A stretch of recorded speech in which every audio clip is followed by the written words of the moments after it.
ಸುಕ್ಷೇತ್ರ ಗದ್ಯಾಳ ಗ್ರಾಮದ ರಾಜಾದಿರಾಜ ಜಗದ್ಗುರು ಶ್ರೀ ಸಿದ್ಧಾರೂಢ ಮಹಾಸ್ವಾಮಿಗಳ ಜಾತ್ರಾ ಮಹೋತ್ಸವ ಹಾಗೂ ಗೋಪುರ ಉದ್ಘಾಟನಾ ಕಳಸಾರೋಹಣ ಕಾರ್ಯಕ್ರಮದ ಈ ದಿನದ ಈ ಶುಭ ಸಮಾರಂಭದ ದಿವ್ಯ ಸಾನ್ನಿಧ್ಯವನ್ನು ವಹಿಸಿಕೊಂಡಿರುವಂಥ ಪರಮಪೂಜ್ಯ ಶ್ರೀಗಳವರ ಪಾದಗಳಿಗೆ ಪ್ರಣಾಮಗಳನ್ನು ಸಲ್ಲಿಸ್ತೇನೆ. ವೇದಿಕೆ ಮೇಲಿರುವಂಥ ಎಲ್ಲ ಪರಮಪೂಜ್ಯರ ಪಾದಗಳಿಗೂ ಮತ್ತು ಪರಮಪೂಜ್ಯನೀಯ ಮಾತಾಜಿಯವರ ಪಾದಗಳಿಗೂ ಸಮರ್ಪಣೆಯನ್ನು ಸಲ್ಲಿಸ್ತೇನೆ.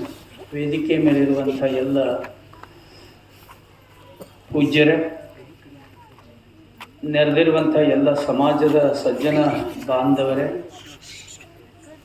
ಮಾತಾ ಭಗಿನಿಯರೇ, ಮುದ್ದು ಮಕ್ಕಳೇ, ಸಂಗೀತಗಾರರೇ, ಪತ್ರಕರ್ತ ಮಿತ್ರರೇ, ಕಾರ್ಯಕರ್ತರೇ, ಈ ವ್ಯವಸ್ಥೆಯನ್ನು ನೋಡ್ತಾ ಇರುವಂಥ ಎಲ್ಲ ಬಂಧುಗಳೇ, ಸಿದ್ಧಾರೂಢರ ಭಕ್ತಿಯನ್ನು ಮಾಡ್ತಾ ಇರತಕ್ಕಂಥ ಎಲ್ಲ ಸದ್ಭಕ್ತ ಬಾಂಧವರೇ, ತಮಗೆಲ್ಲರಿಗೂ ವಂದನೆಗಳು.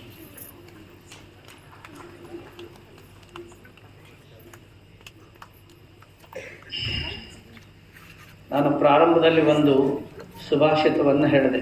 ಆರೋಗ್ಯಂ ದೃಢಗಾತೃತ್ವಂ ಆಂಧ್ರನ್ಯಂ ಅಗಮೋಚನಂ ಅಪಾರವಶ್ಯಂ ನೈಶ್ಚಿಂತ್ಯಂ ಆಸ್ತಿಕಂ ಸ್ವರ್ಗಯವ ಸಹ ಅಂತ ಒಂದು ಶ್ಲೋಕ ರತ್ನಭಾಂಡಾಗಾರ. ಭೂಮಿಯ ಮೇಲೆ ಅಮೃತ 3, ಅದರಲ್ಲಿ ಮೊದಲನೇದು ಅನ್ನ, ಎರಡನೇದು ನೀರು, ಮೂರನೇದು ಸುಭಾಷಿತ. ಭೂಮಿ ಮೇಲಿರೋ ಅಮೃತಗಳಲ್ಲಿ 3 ಇರೋದು. ಅನ್ನದಿಂದ ಬದುಕ್ತಾನೆ, ನೀರಿನಿಂದ ಬದುಕ್ತಾನೆ, ಅದರ ಬದುಕಿದ್ರೆ ಯೋಗ್ಯತೆ ಇಲ್ಲ, ಜ್ಞಾನ ಸಿಗದೆ ಹೋದರೆ ಅವನ ಬದುಕಿಯೂ ವ್ಯರ್ಥ ಅಂಥೇಳಿ ಸುಭಾಷಿತಗಳು ಹೇಳ್ತವೆ. ಅದಕ್ಕೆ ಭೂಮಿ ಮೇಲೆ ಅಮೃತ ಯಾವುದು ಅಂದರೆ ಸುಭಾಷಿತಗಳು. ಸುಭಾಷಿತ ಅಂದ ಕೂಡಲೇ ಸಂಕುಚಿತ ಬುದ್ಧಿಯವರು ಸುಭಾಷಿತ ಬೇರೆ, ವಚನ ಬೇರೆ ಅಂತ ತಿಳ್ಕೊಬಾರ್ದು. ವಚನವೂ ಒಂದೇ, ಸುಭಾಷಿತವೂ ಒಂದೇ, ಗೀತೆಯೂ ಒಂದೇ, ವಚನ ಸಾಹಿತ್ಯವೂ ಒಂದೇ, ಅಭಂಗವೂ ಒಂದೇ, ಎಲ್ಲದರಲ್ಲೂ ಇರೋದು ಒಂದೇ. ಅದನ್ನು ಏನಂತಾರೆ, ಅದರ ಸತ್ವವನ್ನು ಹೀರಿ ತೆಗೆದು ಕೊನೆಗುಳಿಯುವುದು ಒಂದೇ. ವ್ಯಾಸ ಮಹರ್ಷಿಗಳು ಸತ್ವವನ್ನು ಹೇಳಿದ್ದಾರೆ. ಶ್ಲೋಕಾರ್ಧೇನ ಪ್ರವಕ್ಷ್ಯಾಮಿ ಯದುಕ್ತುಂ ಗ್ರಂಥಕೋಟಿಭಿಃ ಪರೋಪಕಾರಾಯ ಪುಣ್ಯಾಯ ಪಾಪಾಯ ಪರಪೀಡನಂ ಅಂತ ಹೇಳಿದ್ದಾರೆ. ಅರ್ಧ ವಾಕ್ಯದಲ್ಲಿ ಹೇಳಿದ್ದಾರೆ. ಶ್ಲೋಕಾರ್ಧೇನ, ಶ್ಲೋಕದ ಅರ್ಧ ಭಾಗದಲ್ಲಿ ಹೇಳ್ತೀನಿ, ಎಲ್ಲ ಗ್ರಂಥಗಳ ಸಾರವನ್ನು ಪರೋಪಕಾರ ಮಾಡುವುದರಿಂದ ನಿನಗೆ ಪುಣ್ಯ ಪ್ರಾಪ್ತಿಯಾಗುತ್ತೆ, ಪರರನ್ನು ಪೀಡಿಸಿದರೆ ನರಕ ಪ್ರಾಪ್ತಿಯಾಗುತ್ತೆ ಅಂತ ಹೇಳಿದ್ದಾರೆ. ಅದನ್ನು ಆಡು ಭಾಷೆಯೊಳಗೆ ಹೇಳಿದರೆ, ಇನ್ನೊಬ್ಬರಿಗೆ ನೀವು ಒಳ್ಳೇದು ಮಾಡಿದ್ರೆ ನಿನಗೆ ಒಳ್ಳೇದಾಗ್ತದೆ, ಇನ್ನೊಬ್ಬರಿಗೆ ಕೆಟ್ಟ ಮಾಡಿದ್ರೆ ನಿನಗೆ ಕೆಟ್ಟವೇ ಆಗುತ್ತೆ ಅಂತ ಅವರು ಒಂದೇ ವಾಕ್ಯದ ಅರ್ಧ ವಾಕ್ಯದಲ್ಲಿ ಹೇಳಿದ್ದಾರೆ. ಅಣ್ಣ ಬಸವಣ್ಣ ಆಚಾರವೇ ಸ್ವರ್ಗ, ಅನಾಚಾರವೇ ನರಕ ಅಂತ ಹೇಳಿ.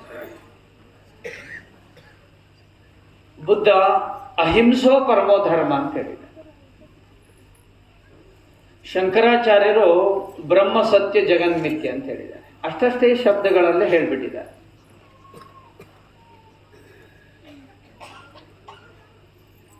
ಈಗ ನಾನು ಹೇಳಿರೋ ಶ್ಲೋಕದಲ್ಲಿ ಕೊನೆಗೆ ಸ್ವರ್ಗ ಏವ ಸಹ ಅಂದರೆ, ಸ್ವರ್ಗ ಅಂದರೆ ಅದು ಎಲ್ಲೋ ಮ್ಯಾಲೆ ಐತೆ ಅಂತ ತಿಳ್ಕೊಂಡಾರೆ, ಅದು ಹೋದವ್ರಿಗೆ ಅಷ್ಟೇ ಗೊತ್ತೈತಿ, ಇಲ್ಲಿರೋವ್ರಿಗೆ ಏನು ಗೊತ್ತಿಲ್ಲ. ಅದ್ರ ಸ್ವರ್ಗ ಅಂದ್ರೆ ಏನು ಅಂತ ಹೇಳಿ ಒಬ್ಬರು ವ್ಯಾಖ್ಯಾನ ಮಾಡ್ತಾರೆ. ಯಾರು ಎಲ್ಲಿ ಮಲಗಿದ್ರು ಚಲೋ ನಿದ್ದೆ ಬರ್ತದಲ್ಲ ಅವರು ಸ್ವರ್ಗದಲ್ಲಿದ್ದಾರೆ ಅಂತ ಅರ್ಥ.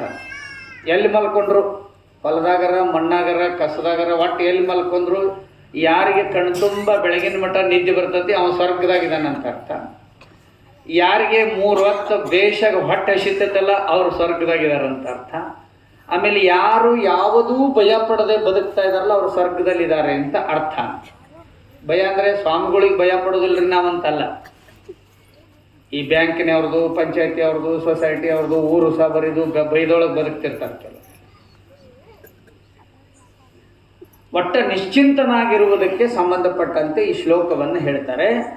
ಆರೋಗ್ಯಂ ದೃಢಗಾತೃತ್ವಂ ಅಂದರೆ ನಿನಗೆ ಸ್ವರ್ಗ ಸಿಗಬೇಕಾ, ಆನಂದವಾಗಿರ್ಬೇಕಾ ಅಂತ ನಿನಗನ್ಸಿದ್ರೆ, ನಾನು ಜೀವನದಲ್ಲಿ ಮುಕ್ತನಾಗಿ ಸಂತೋಷವಾಗಿರಬೇಕು, ಆನಂದದಿಂದ ಹೋಗಬೇಕು ಅಂತ ನಿನಗನ್ಸಿದ್ರೆ ಮೊದಲು ನಿನಗೆ ಆರೋಗ್ಯ ಇರಬೇಕು ಅಂತ ಹೇಳಿ ಆ ಶ್ಲೋಕದಲ್ಲಿ ಹೇಳಿದ್ದು. ನಮ್ಮ ದೇಶದಲ್ಲಿ ಯಾರಾದರೂ ಸ್ವಂತದ್ದೇನು ಹೇಳಕ್ಕೆ ಹೋದ್ರೆ ಅದು ಸ್ವಲ್ಪ ದಿವಸಕ್ಕೆ ಹಾಳಾಗುತ್ತೆ. ಹಿಂದೆ ಹೇಳಿದ್ದನ್ನೇ ಹೇಳಬೇಕು. ಹೊಸಾದು ಹೇಳಿದರೆ ಅದು ಶಾಸ್ತ್ರವೂ ಅಲ್ಲ, ಅದು ಪುರಾಣವೂ ಅಲ್ಲ. ವಿವೇಕಾನಂದರು ಹೇಳಿಗೆ ಹೊಸಾದು ಯಾರು ಹೇಳಿದರೆ ಅದು ಅವರು ಹೋಗ್ತಾರೆ, ಅದು ಹಾಳಾಗುತ್ತೆ. ಆರೋಗ್ಯಂ ಅಂತ ಮೊದಲನೇ ಶಬ್ದ ಹೇಳ್ತಾರೆ, ಸ್ವರ್ಗಕ್ಕೆ ಹೋಗ್ಬೇಕಾ ನೀನು ಆರೋಗ್ಯ ಇರಬೇಕಂತ. ಆರೋಗ್ಯದಲ್ಲಿ ಏನು? ದೈಹಿಕ ಆರೋಗ್ಯ ಇರಬೇಕು, ಮಾನಸಿಕ ಆರೋಗ್ಯ ಇರಬೇಕು, ಭೌತಿಕ ಆರೋಗ್ಯ ಇರಬೇಕು. ಆರೋಗ್ಯ ಅಂತ ಹೆಂಗೆ ಶಬ್ದ ಬಂದತಿ? ಆರು ಯೋಗ್ಯ ಆರೋಗ್ಯ. ನಿಜಗುಣ ಶಾಸ್ತ್ರದಲ್ಲಿ ಆರು ನಾನೆಂದು ವಿಚಾರಿಸುವಂತೂ ಇದೆ. ಆರು ಅಂದರೆ ಸಂಖ್ಯಾನೂ ಹೌದು, ಯಾರು ಅಂತನೂ ಅರ್ಥ. ಆರು ಯಾರು. ಆರು ಅಂದ್ರೆ ಯಾವುದು? ಹಾಗೆ ಈ ಶಾಸ್ತ್ರ ಬಲ್ಲವರು ಅಂದರೆ ಸಿದ್ಧಾರೂಢ ಸಂಪ್ರದಾಯ ಎಲ್ಲಿರ್ತದೆ ಅಲ್ಲಿ ಆಧ್ಯಾತ್ಮಿಕ ವಿಚಾರವೇ ಆಳದಲ್ಲಿ ಇರ್ತದೆ. ಹಿಂದೊಬ್ಬರು ದಕ್ಷಿಣ ಕನ್ನಡದ ಸ್ವಾಮೀಜಿಯವರು ಹೇಳಿದ್ರು, ಉತ್ತರ ಕರ್ನಾಟಕದಾಗ ಕಳೆ ತೆಗೆಯುವ ಹೆಣ್ಮಗಳಿಗೆ ಗೊತ್ತಿದ್ದಷ್ಟು ಸಹಿತ ದಕ್ಷಿಣದ ಸ್ವಾಮಿಗಳಿಗೆ ಗೊತ್ತಿಲ್ಲ ಅಂತ ಹೇಳಿದ್ರು ಒಂದು ಸಭೆ ಒಳಗೆ. ಆ ಹುಡುಕೋಟಿ ಸಭೆಯಲ್ಲಿ ಹೇಳಿದ್ರು, ಈ ಆತ್ಮಾನಂದರು, ಶಿವಾನಂದರು, ಸಿದ್ಧಾರೂಢರ ಸಂಪ್ರದಾಯ, ಈ ಶಿವಾನಂದರ ಸಂಪ್ರದಾಯ ಎಲ್ಲಿದೆ ಅಲ್ಲಿ ಆ ತಿರುಳು ತಿಳ್ಕೊಂಡಿರೋರು ಕಳೆ ತಗು ಹೆಣ್ಮಗಳಿಗೆ ಗೊತ್ತಿದ್ದ ಸಹಿತ ಸ್ವಾಮಿಗಳಿಗೆ ಗೊತ್ತಿಲ್ಲ ಅನ್ನೋ ಮಾತನ್ನು ಅವ್ರು ಹೇಳಿ. ನಾನು ಅದನ್ನು ಪ್ರತ್ಯಕ್ಷ ನೋಡಿಯೂ ನೋಡಿ, ಕೇಳಿನೂ ಕೇಳಿದ್ದೆ ಸೊರೆ ಬಾಂಧೊಳಗೆ. ಅದಕ್ಕೆ ಆರು ಯೋಗ್ಯ ಅಂದರೆ ಎಷ್ಟದವು ಮನ್ಯಾಗ ತಿನ್ನುವಂಥ ರುಚಿ ಆರದವು. ಅದಕ್ಕೆ ಷಡ್ರಸಗಳು ಅಂತ ಕರೆದ. ಅದಕ್ಕೆ ಅವ ಆರು. ಯಾವ್ಯಾವ ಆರು? ಅಮ್ಮವ್ರಿಗೆ ಭಾಳ ಚಲೋ ಗೊತ್ತಿರ್ತದೆ ಅಕ್ಕವ್ರು. ಉಪ್ಪ, ಖಾರ, ಹುಳಿ, ಸಿಹಿ, ಕಹಿ, ಒಗರು. ಆರದವು. ಇವು ಆರು ಬಿಟ್ಟು ಮತ್ತೆ ಬೇರೆ ಇಲ್ಲ. ಒಟ್ಟ ನೀವು ಎಲ್ಲಿ ಹುಡುಕಿದ್ರು ಇಲ್ಲಿ ಇವು ಆರರೊಳಗೆ ಇರ್ತದೆ. ಅದು ಎದಕ್ಕಾರ ಹಾಕ್ರಿ, ಉಪ್ಪಿಟ್ಟಿಗಾರ ಹಾಕ್ರಿ, ಬೇರೆ ಹೊರಗೇನ ತರ್ತಾರಲ್ಲ ಈಗ ಪಾರ್ಸಲ್ಲ, ಅದ್ರಾಗ ಅದ ಏನೇನೋ ಕೂಡಿಸಿ ಒಂದು ನಮೂನಿ ಮಾಡಿರ್ತಾರೆ, ಅದು ಕೆಟ್ಟ ಹೋಗಿರ್ತದೆ. ಷಡ್ರಸಗಳು ಆರು. ಅವೇನು 40 ವರ್ಷದ ಹಿಂದಿದ್ವಲ್ಲ ಅವೆಲ್ಲ ಈಗ ಬದಲಿ ಆಗ್ಯಾವ. ಆರು ಮೊದಲಿದ್ದಿಲ್ಲ. ಕೆಂಪು ಉಪ್ಪಿಲ್ಲ, ಕಲ್ಲು ಉಪ್ಪಿಲ್ಲ, ಹಳಕುಪ್ಪಿಲ್ಲ, ಈ ಸಣ್ಣ ಉಪ್ಪಲ್ಲ. ಖಾರದೊಳಗೆ ಒಣಮೆಣಸಿನಕಾಯಿ, ಕಾಳು ಮೆಣಸು, ಹಸೆ ಶುಂಠಿತ್ತು. ಈಗ ಬರೇ ಹಸೆ ಮೆಣಸಿನಕಾಯಿ ಅಷ್ಟ, ಅದು ಭಾಳ ಖಾರ ಇದ್ದದ್ದು ಬಂದು. ಮೂರನೇದ್ದು ಹುಳಿ, ನಿಂಬೆಹಣ್ಣು, ಹುಣಸೆ ಹಣ್ಣಿತ್ತು. ಈಗ ಟೊಮೆಟೊ ಹಣ್ಣು ಬಂದದ್ದು. ಸಿಹಿಗೆ ಬರೇ ಬೆಲ್ಲ ಇತ್ತು. ಈಗ 30-40 ವರ್ಷದಿಂದ ಈಗ ಸಕ್ಕರೆ ಬಂದದ್ದು. ಬೆಲ್ಲದಂಥವು ಎರಡು ಮಾತಾಡಂತಾರ ಹೊರತು ಸಕ್ಕರೆ ಅಂತ ಅನ್ನೋದಿಲ್ಲ. 4ನೇದ್ದು ಬೆಲ್ಲ. 5ನೇದ್ದು ಕಹಿ. ಕಹಿ ತಿನ್ನಂಗಿಲ್ಲ. ಮೆಕ್ಕೆಕಾಯಿ, ಹಾಗಲಕಾಯಿ, ವಿಷ ಸೌತೆಕಾಯಿ, ತೊಂಡೆಕಾಯಿ ಕಹಿ ಇರ್ತಾವ, ಅವ್ನು ತಿನ್ನೋದು ಬಿಡ್ತೇವಿ. ಬರೇ ಕಹಿ ತಿನ್ನೋದು ಬಿಟ್ಟು ಬಿಟ್ಟಿವಿ. ಅದಕ್ಕೋಸ್ಕರ ಕಹಿ ಬೇಕು ದೇಹಕ್ಕೆ, ಅದಿಲ್ಲ. ಒಗರಂತ ಐತಿ. ಬಾಳೆಹಣ್ಣಿನ ಸಿಪ್ಪಿ ತಿನ್ರಿ ಒಗರ್ ಇರ್ತದೆ. ಬಾಳೆ ದಿಂಡಿನ ಪಲ್ಯ ತಿನ್ರಿ ಒಗರ್ ಇರ್ತದೆ. ಆಗ ಬಂದದ್ದು ಹುಣಸಿಕಾಯಿ ತಿನ್ರಿ ಒಗರ್ ಇರ್ತದೆ. ಬಳಲಕಾಯಿ ತಿನ್ರಿ ಒಗರ್ ಇರ್ತದೆ. ಅದು ಬೇಕು. ಬಾಯಲ್ಲಿ ಲಾಲಾರಸದ ಗ್ರಂಥಿಗಳು ಓಪನ್ ಆಗಬೇಕಾದ್ರೆ ರಂಧ್ರಗಳು ಒಗರನ್ನು ತಿನ್ಬೇಕು. ಇವು ಆರು ತಿಂದೇ ಇರೋದ್ರಿಂದ, ಬದಲಿ ಆಗಿರೋದ್ರಿಂದ, ಉಲ್ಟಾ ಆಗಿರೋದ್ರಿಂದ ಕಾಯಿಲೆ ಬರ್ತಾ ಇದೆ ಅಂತ ವಿಶ್ಲೇಷಣೆ. ಇದು 6. ಇವು 6 ಆದ್ಮೇಲೆ ಇನ್ಯಾವ 6? ಆಧ್ಯಾತ್ಮಕ್ಕೆ ಬರೋದಾದ್ರೆ ಅರ್ಷಡ್ ವರ್ಗಗಳು 6. ಆಸೆ, ಸಿಟ್ಟ, ನಾನು, ಮೋಹ, ಸೊಕ್ಕ, ಮತ್ಸರ. ಇವು 6 ಯಾರು ಸರಿಯಾಗಿ ಇಟ್ಕೊಂತಾರ ಅವ್ರಿಗೆ ಒಟ್ಟೆ ಜಡ್ಡು ಬರಂಗಿಲ್ಲಂತೆ. ಮುಂಬೈ ವಿಶ್ವವಿದ್ಯಾಲಯದಲ್ಲಿ ಒಂದು ಅಧ್ಯಯನ ಕೇಂದ್ರ ಸ್ಟಡಿ ಮಾಡಿದೆ. ಏನೂ ಇಲ್ಲದವರಿಗೆ ರೋಗ ಬರಬೇಕಾಗಿತ್ತು, ಬಡವರಿಗೆ ಬರಬೇಕಾಗಿತ್ತು, ತಿರ್ಕೊಂಡು ತಿನ್ನೋರಿಗೆ ಬರಬೇಕಾಗಿತ್ತು, ಗುಡಿಸಲಲ್ಲಿ ಇರೋದವ್ರು ಬರಬೇಕಾಗಿತ್ತು. ಕೊರೋನಾ ಬರೀ ಸಾವುಕಾರಿಗೆ ಯಾಕೆ ಬಂತು ಅಂತ ಅವ್ರು ಅಧ್ಯಯನ ಮಾಡಿ ಕಂಡಿಡ್ದಾರೆ. ಅರ್ಷಡ್ ವರ್ಗಗಳು ಕಾಡ್ತಿದ್ದು ಅಂತಂದ್ರೆ ಕಾಯಿಲೆ ಬರ್ತದಂತ ಬುಕ್ ಬರ್ದಾರ. ಒಂದು ಬರೇ ಆಸೆ, ಅದು ಭಾಳ ಆತಂದ್ರೆ ದುರಾಸೆ. ಕಬ್ಬ 150 ಟನ್ ಬೆಳಿಬೇಕಂದ್ರೆ ಏನು ತಪ್ಪಲ್ಲ ನಮ್ಮ ಹೊಲ್ದಾಗ. ಅವ್ರ ಮಗ್ಗಲ್ದನ್ನೋರು 1-2 ಹೊಲ ಕಡ್ದಿವಂದ್ರೆ 1-2 ಸಾಲ. ಅದು ದುರಾಸೆ. ಆ ಮನುಷ್ಯನಿಗೆ ನಿದ್ದೆ ಬರೋದಿಲ್ಲ, ಹಸಿವಾಗಂಗಿಲ್ಲ, ಪಚನ ಆಗಂಗಿಲ್ಲ, ಭಯ ಇರ್ತಾನೆ. ಅದಕ್ಕೆ ಕಾಯಿಲೆ ಉತ್ಪತ್ತಿ ಆಗತ್ತೆ ಅನ್ನೋದಕ್ಕೋಸ್ಕರ ಷಡ್ರಸಗಳು 6, ಅರ್ಷಡ್ ವರ್ಗಗಳು 6. ಅದಕ್ಕೆ ಆಸೆ ಅಂತಾರೆ, ಕಾಮಕ್ಕೆ ಆಸೆ ಅಂತಾರೆ. ಅವ್ರು ಆ ಬುಕ್ನೇ ಬರ್ದಾರ ಸಿಟ್ಟಿದ್ರೆ ಯಾವ್ಯಾವ ಜಡ್ ಬರ್ತಾವ ಅನ್ನೋದು ಲಿಸ್ಟ್ ಮಾಡ್ಯಾರ. ಸಿಟ್ಟಿದ್ರೆ ಭಾಳ ಸಿಟ್ಟಿದ್ರೆ ಇಂಥದ ಕಾಯಿಲೆ ಬರ್ತದಂತ ಬರ್ದಾರ. ನಾನೇನು ಆ ಕಾಯಿಲೆ ಹೆಸರು ಹೇಳಕ್ಕೆ ಹೋಗಂಗಿಲ್ಲ ಈಗ, ಯಾಕಂದ್ರೆ ಆ ಕಾಯಿಲೆ ಇರೋರು ನನ್ನ ಮೇಲೆ ಸಿಟ್ಟಿಗೆ ಹೇಳ್ತಾರೆ, ಹೇಳಂಗಿಲ್ಲ. ಓದ್ರಿ, ಆ ಪುಸ್ತಕದ ಹೆಸರು ಹೇಳ್ತೀವಿ. ಮುದ್ರಾ ವಿಜ್ಞಾನ ಮತ್ತು ಆರೋಗ್ಯ ಆ ಪುಸ್ತಕದ ಹೆಸರು. 14 ಭಾಷೆಗೆ ಬಂದಿದೆ. ಅದನ್ನು ಬರೆದವ್ರು ಕರ್ನಾಟಕದವರು, ಅವ್ರು ಇರೋದು ಮುಂಬೈ. ಅದು ಬರೆದವ್ರು ಹೆಣ್ಮಗಳ ಅಕ್ಕ ಅವ್ರು ಬರ್ತಾರೆ. ತುಂಬ ಸುಂದರವಾಗಿರುವಂಥ ಪುಸ್ತಕ. ಸಿಟ್ಟು ಎಲ್ಲ ಸೌಲಭ್ಯಗಳದಾವು, ಸಿಟ್ಟು ಅದಾರ, ಕಾಯಿಲೆ ಬರ್ತದೆ. ನಾನು ಎಲ್ಲ ನಾ ಇಲ್ಲ ಅಂದ್ರೆ ಏನೂ ನಡೆಯಂಗಿಲ್ಲ ಅಂತ ತಿಳ್ಕೊಂಡಿರ್ತಾರೆ ಸರ್. ಏನೂ ನಡೆಯಂಗಿಲ್ಲ, ಪಂಚಾಯತಿ ನಡೆಯಂಗಿಲ್ಲ, ಸೊಸೈಟಿ ನಡೆಯಂಗಿಲ್ಲ, ಮಠ ನಡೆಯಂಗಿಲ್ಲ, ಊರು ನಡೆಯಂಗಿಲ್ಲ, ನಾ ಇಲ್ಲ ಅಂದ್ರೆ ಮನೆ ನಡೆಯಂಗಿಲ್ಲ ಅಂತಿರ್ತಾರೆ ನೋಡ್ರಿ. ಈ ಹುಡುಗಿಗೆ ನಾನು ಸಾಲಿ ಕಲ್ಸೀನಿ, ಇದನ್ನು ನಾನು ಕಟ್ಸೀನಿ, ಇದನ್ನು ನಾನು ತಂದೀನಿ ಅಂತಿರ್ತಾರಲ್ಲ, ಅವ್ರಿಗೂ ನಿದ್ದೆ ಬರೋಂಗಿಲ್ಲ ಸರಿಯಾಗಿ. ಅವ್ರ ಮನೆಯಾಗಿಲ್ದಾಗ ಎಷ್ಟು ಚಲೋ ಇರ್ತಾರೆ, ಮನೆಯನ್ನಾರು ಆರಾಮ್ ಇರ್ತಾರೆ, ಪೀಡ ಎಲ್ಲೇ ಹೋಗೈತೆ ಅದು ಅವ್ರಿಗೆ ಗೊತ್ತಾಗಿರಂಗಿಲ್ಲ. ಈ ನಾನು ಅನ್ನುವಂಥದ್ದಕ್ಕೆ ಲೋಭ ಅಂತ ಹೇಳ್ತಾರೆ. 4ನೇದು ಮೋಹ, ಭಾಷಾ ಮೋಹ, ಜಾತಿ ಮೋಹ, ಗಡಿ ಮೋಹ, ಹೊಲದ ಮೋಹ, ಬಣ್ಣದ ಮೋಹ, ಬಟ್ಟೆ ಮೋಹ, ಟಿವಿ ಮೋಹ, ಮೊಬೈಲಿಂದ ಮೋಹ. ಅವ್ರಂತೆ ಕಷ್ಟ ದೊಡ್ಡದೈತಿ, ಇವ್ರಂತೆ ಕಿಸ ದೊಡ್ಡದೈತಿ, ಅವ್ರ ಹೊಲ ಭಾಳ ಅದಾವ, ಅವ್ರ ಯಾತ್ರ ಅದಾರ, ಅವ್ರ ಕುಳ್ಳದಾರ. ಇವೆಲ್ಲ ಮೋಹ ಮನುಷ್ಯನ.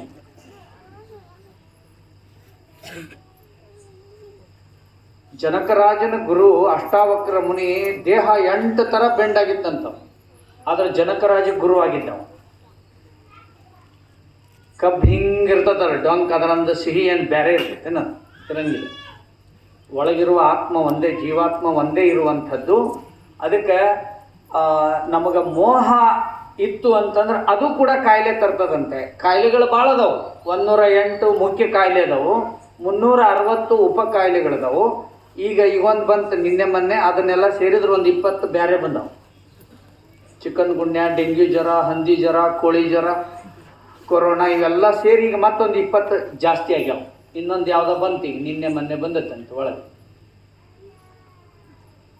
ಅದಕ್ಕೆ ಈ ಮೋಹ ಅನ್ನೋದನ್ನ ಮನುಷ್ಯ ಭಾಳ ಅದಾವು. ಆ ತಳಗಿನ ಓಣಿಯವರು, ಮ್ಯಾಲಿನ ಓಣಿಯವರು, ಇವು ಎಲ್ಲ ಇದ್ದಾವೆ. ಶಾಲೆ ಒಳಗೆ ಹೋದರೂ ಇದ್ದಾವೆ. SDMC ಅವ್ರು ನಾವು ಹಂಗೆ ಹಿಂಗೆ ಏನೇನು ಇರುತ್ತೆ. ಎಲ್ಲ ಊರಾಗ ಬೇರೆ ಬೇರೆ ಥರ. ಮದ ಅಂದ್ರೆ ಸೊಕ್ಕು, ನಮಗೆ ಅರ್ಥ ಆಗೋದು ಸೊಕ್ಕ ಅಂತೇಳಿ. ಈಗ ಹೆಂಗೆ ರಾವಣ ಇದ್ದ, ಭಾಳ ಸೊಕ್ಕಿತ್ತು, ರಾಮನ ಕೈಯಾಗ ಹೋದ. ಎಲ್ಲರ ಹೆಸರು ಇಡ್ತಾರನ ಒಂದು ರಾವಣಂದು ಇಡಂಗಿಲ್ಲ. ನಿಮ್ಮ ಹುಡುಗ ರಾವಣ ಅಂತೇ ಬೇಡ್ರಿ, ರಾಮ ಅಂತ. ಯಾವ ಅವನ್ನ ನಾಶ ಮಾಡ್ಯಾನ ಅವನ ಹೆಸರು ಇಡ್ತಾರೆ, ನಾಶ ಆದವನ ಹೆಸರು ಇಡೋದಿಲ್ಲ. ಹೋಗ್ಲಿ ಶರ್ಯದ ಅಂಗಡಿಗಾರ ಇಡ್ತಾರನೋ ಅಲ್ಲಿ ಇಡಂಗಿಲ್ಲ. ಸಿದ್ಧಾರ್ಢರ ಹೆಸರು ಇಟ್ಬಿಟ್ಟಿರ್ತಾರೆ ಒಂದೊಂದು ಶರ್ಯದ ಅಂಗಡಿ. ದೊಡ್ಡ ಜನ ನಮ್ಮವರು. ಮಂಜುನಾಥ ಏನು Dharmasthala Manjunatha bar and restaurant ಅಂತ ಭಕ್ತಿ ಹುಕ್ಕಿ ಬಿಟ್ಟಿರ್ತದೆ.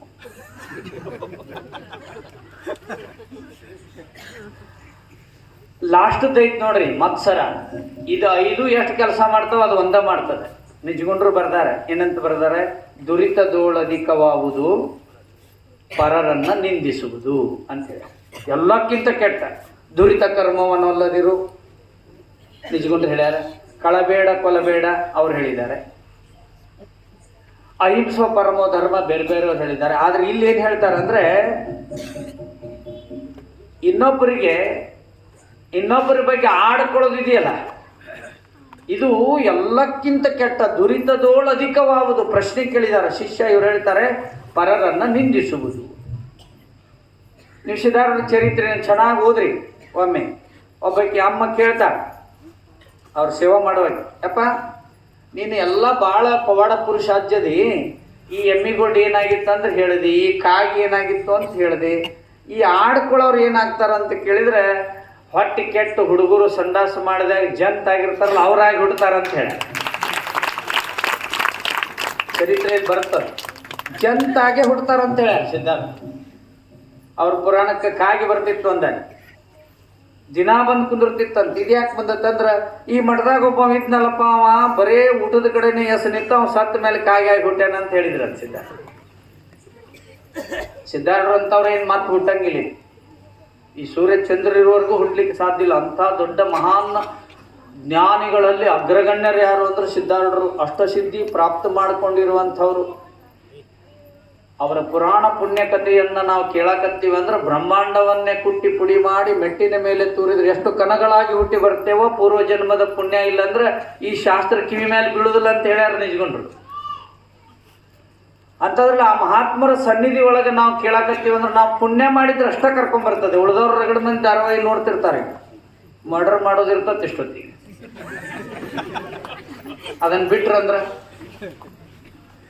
ಒಂದಿಷ್ಟು ಮಂದಿ ಅಲ್ಲಿ ರಸ್ತಾದಾಗ ನಿಂತಿರ್ತಾರೆ, ಬಸ್ ಬಂದರೂ ದಾರಿ ಬಿಡೋಂಗಿಲ್ಲ. ಯಾಕ ನಿಂದನ ಅಂತ ನಾವು ಅಡ್ಡಾಡಿ ನೋಡಿರ್ತೀವಲ್ಲ. ಮೊದಲೆಲ್ಲ 30-40 ವರ್ಷದಿಂದ ಗಾಡಿ ಕಡಿಮೆ ಬರ್ತಿದ್ದು, ಫುಟ್ಪಾತ್ ಮೇಲೆ ಹೋಗ್ತಿದ್ರು. ಗಾಡಿ ಭಾಳ ಬರ್ತಾವೆ, ನಡುವ ನಿಂತಿರ್ತಾರೆ. ಯಾಕಂದ್ರೆ ಈಗ ಊಟನ ಹಂಗೈತಿ. ಈ ಮತ್ಸರ ಅನ್ನೋದನ್ನ ಬಿಟ್ರೆ ಇವನ್ನ ರೋಗ 108 ಅದಾವಲ್ಲ, ಇವನ್ನ 6 ಭಾಗ ಮಾಡಿದ್ರೆ ಎಷ್ಟಾಗ್ತದೆ? 6 ಭಾಗ ಮಾಡಿದ್ರೆ 15, 16, 17 ಆಗ್ತದೆ.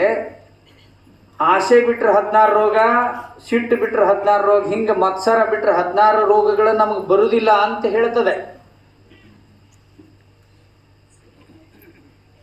ಮತ್ತು ಅದ ಪುಸ್ತಕದಾಗ ಬರ್ದಾರ, ಸಂತೋಷದಿಂದ ಯಾರಿರಂಗಿಲ್ಲ, ಮನಸ್ಸು ಸಮಾಧಾನ ಯಾರಿರಂಗಿಲ್ಲ, ನಕ್ಕೋತ ಯಾರಿರಂಗಿಲ್ಲ, ಎಲ್ಲರ ಜೊತೆಗೆ ಯಾರು ಹೊಂದಾಣಿಕೆ ಮಾಡ್ಕೊಂಡು ಇರಂಗಿಲ್ಲ, ಅವರ ರಕ್ತದಲ್ಲಿ ಕ್ಯಾನ್ಸರ್ ಕ್ರಿಮಿ ಹುಟ್ಕೋತದೆ ಅಂತ ಹೇಳಿದ್ದಾರೆ.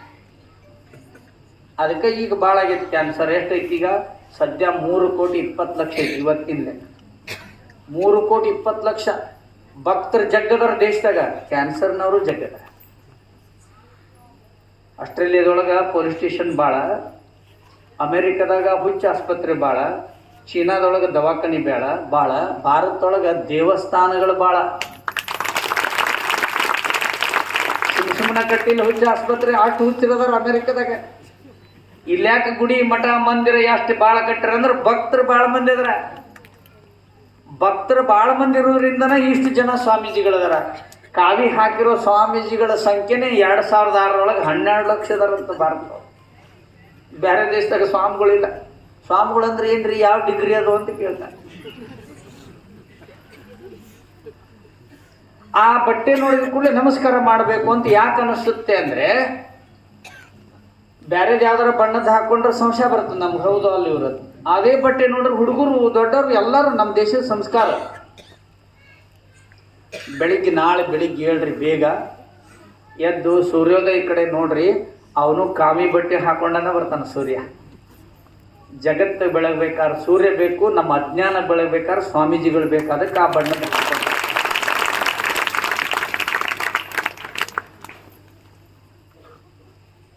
ಇತ್ತೀಚೆಗೆ ನಿನ್ನೆ 1-2 ವಾರದಿಂದ ನಮ್ಮವರೊಬ್ಬರು ದಕ್ಷಿಣ ಕೊರಿಯಾಕ್ಕೆ ಹೋಗಿ ಬಂದರು. ನನ್ನ ಜೊತೆಗೆ ಅಲ್ಲಿ ಹೋಗಿ ಬಂದಮೇಲೆ ಅವ್ರ ಅನುಭವ ಹಂಚಿಕೊಂಡ್ರು. ಅವರೇ ಹೇಳಿದ್ದು, 1 ವಾರ ಇದ್ರಲ್ಲಿ ಜಪಾನ್ ಮತ್ತು ದಕ್ಷಿಣ ಕೊರಿಯಾದಲ್ಲಿ ಯಾವುದೇ ಮನೆ ಒಳಗೆ ಹೋಗಿ ಹೊರಗೆ ಬಂದರೂ ಸಹಿತ ಆ ಮನೆ ಒಳಗಡೆ ಮದುವೆ ಮಾಡಿಕೊಂಡಿರೋ ಗಂಡ ಹೆಂಡತಿ ಇಲ್ಲಂತೆ. ಯಾವುದೇ ಮನೆಗೊಳಗೆ ಹೋದರೂ 100ರಲ್ಲಿ 1 ಮನೇಲಿ 1 ಮಗು 2 ಮಗು ಇದೆ ಅಂತೆ. ಉಳಿದಲ್ಲಿ ಯಾರ ಮನೆಗೂ ಮಕ್ಕಳಿಲ್ಲ. ದುಡ್ಡು ಬೇಕಾದಷ್ಟು ಇದೆಯಂತೆ. ಈಗೇನು ಅಕ್ಕಿ ಕೊಡಕತ್ತಾರಲ್ಲ ಇಲ್ಲಿ ನಮ್ಮ ದೇಶದಲ್ಲಿ, ರಾಜ್ಯದಲ್ಲಿ ಗ್ಯಾರಂಟಿ ಯೋಜನೆಯಲ್ಲಿ ಅಕ್ಕಿ, ಬಸ್ಸು ಎಲ್ಲ ಕೊಟ್ಟಾರೆ. ಒಳ್ಳೇದು, ಕೊಡಲಿ. ಅಲ್ಲಿ ಮನೆ ಕಟ್ಟಿಸ್ಕೊಡ್ತೀವಿ ಮಕ್ಕಳಾದ್ರೆ ಅಂತಿದೆ ಅಂತೆ, ಮಕ್ಕಳಾಗ್ತಾ ಇಲ್ಲಂತೆ. ಯಾಕೆ? ಯಾರು ಸತ್ರು ಯಾರು ಹೋಗೋರು ಇಲ್ಲವಂತೆ. ಯಾಕೆ? ಸಂಸ್ಕಾರವೇ ಇಲ್ಲ. ಯಾರು ಕೊಡೋರು ಸಂಸ್ಕಾರವನ್ನ? ಸೊಸೈಟಿಗೆ ಪಂಚಾಯತಿಗೆ ಕೊಡ್ತಾರ. ಸಂಸ್ಕಾರವನ್ನ ಕೊಡೋದು ಮಠ ಮಂದಿರಗಳು ಮಾತ್ರ, ಪೂಜ್ಯರಿದ್ರೆ ಮಾತ್ರ. ಪುರಾಣನೇ ಇಲ್ಲ, ಯಾವ ಊರಾಗ ಪುರಾಣ ಇಲ್ಲ, ಶಾಸ್ತ್ರ ಇಲ್ಲ, ಹರಿಕತೆ ಇಲ್ಲ, ಏನು ಶಾಸ್ತ್ರ ಯಾವುದೂ ಇಲ್ಲ. ಹೆಂಗ ಮನುಷ್ಯನಿಗೆ ಸಂಸ್ಕಾರ ಸಿಗ್ತದೆ? ಕಬ್ಬು ತಗೊಂಡು ದಾರ್ಯಾಗ ಹೋಗಿರಿ ನೀವು, 8 ದಿನಕ್ಕೆ ಅದು ಒಣಗಿ ಹೋಗ್ತದೆ. ಅದ್ರನ್ನ ಹಾಲು ಇರಂಗಿಲ್ಲ, ಅದು ಬೆಲ್ಲನೂ ಆಗೋದಿಲ್ಲ, ಸಕ್ಕರೆನೂ ಆಗೋದು. ಬಿದಿರು ತಗೊಂಡು ರೋಡ್ನ್ಯಾಗ ಹೋಗಿರಿ, ಒಣಗಿ ಹೋಗಿಬಿಡ್ತದೆ, ಅದ್ರಲ್ಲಿ ಏನೂ ಮಾಡಕ್ಕೆ ಬರೋದಿಲ್ಲ. ಹಾಲು ಹಂಗ ಹಿಂಡಿ ಇಟ್ಟು ಬಿಡ್ರಿ, ಅವು ಒಡೆದು ಬಿಡ್ತಾವೆ. ಹಾಲಿಗೆ ಕಾಸಿದ್ರೆ ಆಯುಷ್ಯ ಜಾಸ್ತಿ ಆಗ್ತತಿ, ಹೆಪ್ಪು ಹಾಕಿದ್ರೆ ಮೊಸರು ಆಕತಿ, ಮೊಸರು ಕಡಿದ್ರೆ ಬೆಣ್ಣೆ ಬರ್ತತಿ, ಬೆಣ್ಣಿನ ಕಾಸಿದ್ರೆ ತುಪ್ಪ ಆಕತಿ. ಹಾಲಿಗೆ ಆಯುಷ್ಯ 4 ತಾಸು ಐತಿ, ತುಪ್ಪಕ್ಕೆ 50 ವರ್ಷ ಐತಿ ಆಯುಷ್ಯ. ಜವಾರಿ ಆಕಳ ತುಪ್ಪಕ್ಕೆ 50 ವರ್ಷ ಆಯುಷ್ಯ. ಇಲ್ಲಿ ಬಂದವ್ರು ಯಾರು ಬೇಕಾದರೂ ನಿಮ್ಮ ಮನೆಗೆ ಇವತ್ತು ಹೋಗ್ರಿ, ನಿಮ್ಮ ಮನ್ಯಾಗ ಜವಾರಿ ಆಕಳ ತುಪ್ಪ ಇದ್ರೆ ಈಗ ಮನ್ಕೊಳಗೆ ಈ ಕಡೆ ಒಂದನಿ ಈ ಕಡೆ ಒಂದನಿ ಹಾಕೊಂಡು ಮಲ್ಕೋರಿ. ನೀವು ಒಟ್ಟ ನಿದ್ದೆ ಗುಳಿಗೆ ತಗೋಬೇಕಾಗಿಲ್ಲ. ಜೀವಮಾನದಲ್ಲಿ ನಿದ್ದೆ ಅಷ್ಟು ಚಲೋ ಬರ್ತದೆ, ಜ್ಞಾಪಕ ಶಕ್ತಿ ಜಾಸ್ತಿ ಆಗ್ತದೆ, ಒಟ್ಟ ತಲೆನೋವು ಬರಂಗಿಲ್ಲ, ಅರ್ಧ ತಲೆನೋವು ಬರಂಗಿಲ್ಲ, ಸೈನಸ್ ಬರಂಗಿಲ್ಲ, ಗೊರಿಕೆ ಬರಂಗಿಲ್ಲ. ಅರಿಹುಚ್ಚು ಹುಡುಗಿರ್ತಾನ ನಾವು ಸಹಿತ ಶಾಣ್ಯಾಕ. ಅದು ಭಾಳ ವರ್ಷ ತುಪ್ಪಿದ್ರೆ ಇನ್ನೂ ದೌಡ ಆರಾಮಾಗ್ತಾರೆ. ಅದಕ್ಕೆ ಹೇಳಿದ್ದಾರೆ ಗಾವೋ ವಿಶ್ವಸ್ಯ ಮಾತರಹ ಅಂತ ಹೇಳಿದ್ದಾರೆ. ಗೋ ಸೇವಾ ಹಿ ಪರಮೋ ಧರ್ಮ ಅಂತ ಹೇಳಿದ್ದಾರೆ. ಜರ್ಸಿ ಆಕಳದ್ದು ಹಾಕೊಂಡು ಗಿಕ್ಕೊಂಡ್ರಿ ಮತ್ತೆ ಅದ್ರ ಹಾಲು ಕುಡಿದಿಂದನ ರೋಡ್ ಬಿಟ್ಟು ನಿಲ್ವಲ್ರಿ ಈಗ ಮಂದಿ. ಯಾಕಂದ್ರೆ ಆ ಹಾಲಿಗೆ ಪ್ರಜ್ಞೆ ಇಲ್ಲ, ಸಾತ್ವಿಕ ಶಕ್ತಿ ಇಲ್ಲ. ಹೆಂಗೆ 100 ಆಕಳ ನಮ್ಮ ಜವಾರಿ ಆಕಳ ಗ್ರೌಂಡ್ನ್ಯಾಗ ಬಿಡ್ರಿ, ಇವತ್ತು ಇಳ್ದಿರ್ತೈತಲ್ಲ ಅದನ್ನ ಸಂಜಿಕ ಬಿಚ್ಚಿ ಆ ಆಕಳದಾಗ ಬಿಡ್ರಿ, ಅವ್ರ ತಾಯಿ ಸಿಕ್ಕ ಮೇಲೆ ಹಾಲು ಕುಡಿತೈತಿ. ಜವಾರಿ ಆಕಳ ಖರ, ಜರ್ಸಿ ಆಕಳದ ಇಲ್ಲಿ ಯಾವ್ದು ನಿಂತಿರ್ತದ ಅದ್ರದಾಗ ಇವರ ಕುಡಿಸ್ಬೇಕು. ಅದಕ್ಕೆ ಅದು ಗೊತ್ತಿಲ್ಲ. ಅದ್ರ ತಾಯಿನೇ ಹುಡುಕಿ ಹಾಲು ಕುಡಿತೈತಲ್ಲ ಅದಕ್ಕೆ ಪ್ರಜ್ಞಾಶಕ್ತಿ ಅಂತಾರ, ಸಾತ್ವಿಕ ಶಕ್ತಿ ಅಂತ.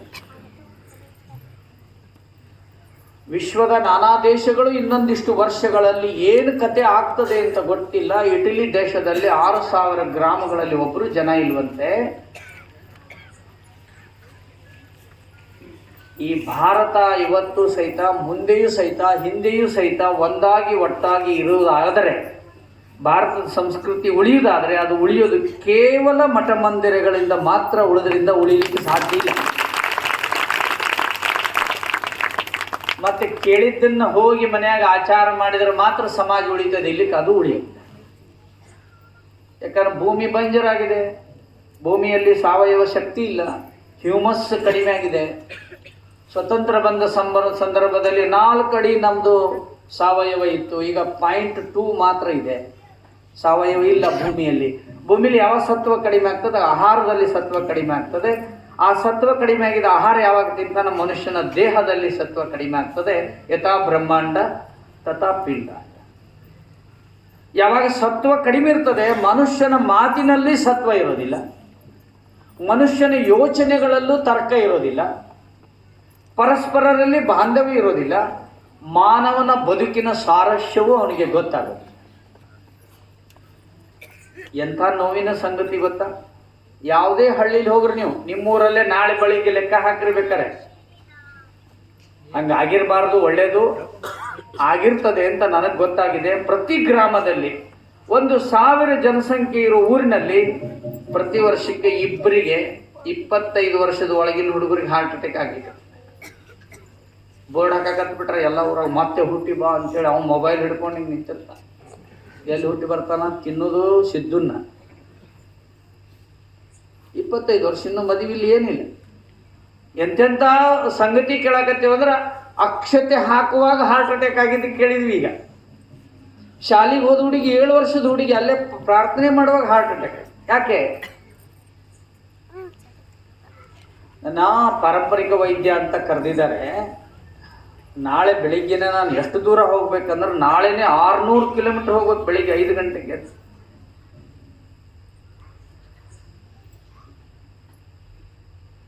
ಯಾಕೆ ಇದನ್ನು ಹೇಳ್ತಾ ಇದ್ದೀನಿ ಅಂದರೆ, ಇಲ್ಲಿ ಬಂದು ನಾವೊಂದು ಕಾರ್ಯಕ್ರಮ ಕೊಟ್ಟು ಹೋದ ಮೇಲೆ ನಿಮಗೆ ಅದರಿಂದ ಅಲ್ಪ ಸ್ವಲ್ಪನಾದರೂ ಉಪಯೋಗ ಆದರೂ ಅಷ್ಟೇ ನಾವು ಬಂದದ್ದು ಸಾರ್ಥಕ. ಇಲ್ಲಿಲ್ಲ ಅಂದರೆ ಬರೀ ಮಾತು ಮನೆ ಕೆಡಿಸ್ತು, ತೂತು ಒಲಿ ಕೆಡಿಸ್ತು.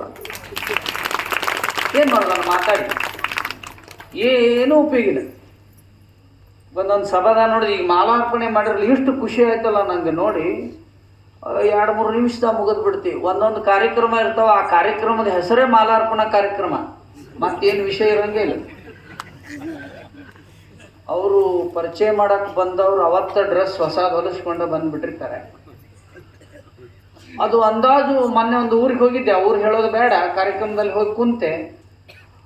ಆ ಕಾರ್ಯಕ್ರಮದಲ್ಲಿ ಆರಂಭ ಆಗಿ ಮಾಲಾರ್ಪಣೆ ಮುಗಿಲಿಕ್ಕೆ 1 ಗಂಟೆ 35 ನಿಮಿಷ ಆಯ್ತು. ಅಷ್ಟೊತ್ತಿಗಾಗಲೇ ನೀವು ಎಲ್ಲಿದ್ದೀರಿ ಅಂತ ಕೇಳಿದ್ರು, ನಾವು ಊರಾಗದೇನೆ ಅಂತ ಹೇಳಿದೆ. ನಾವು ಊರಾಗಿದ್ದೆ, ಊಟ ಮಾಡಕತ್ತಿದ್ದೆ. ನಾನು ಮರ್ತ ಬಿಟ್ರೆ ಅವರು. ಅಂದರೆ ವಿಚಾರಕ್ಕೆ ಆಸ್ಪದವೇ ಇಲ್ಲ, ಜ್ಞಾನಕ್ಕೆ ಆಸ್ಪದವೇ ಇಲ್ಲ.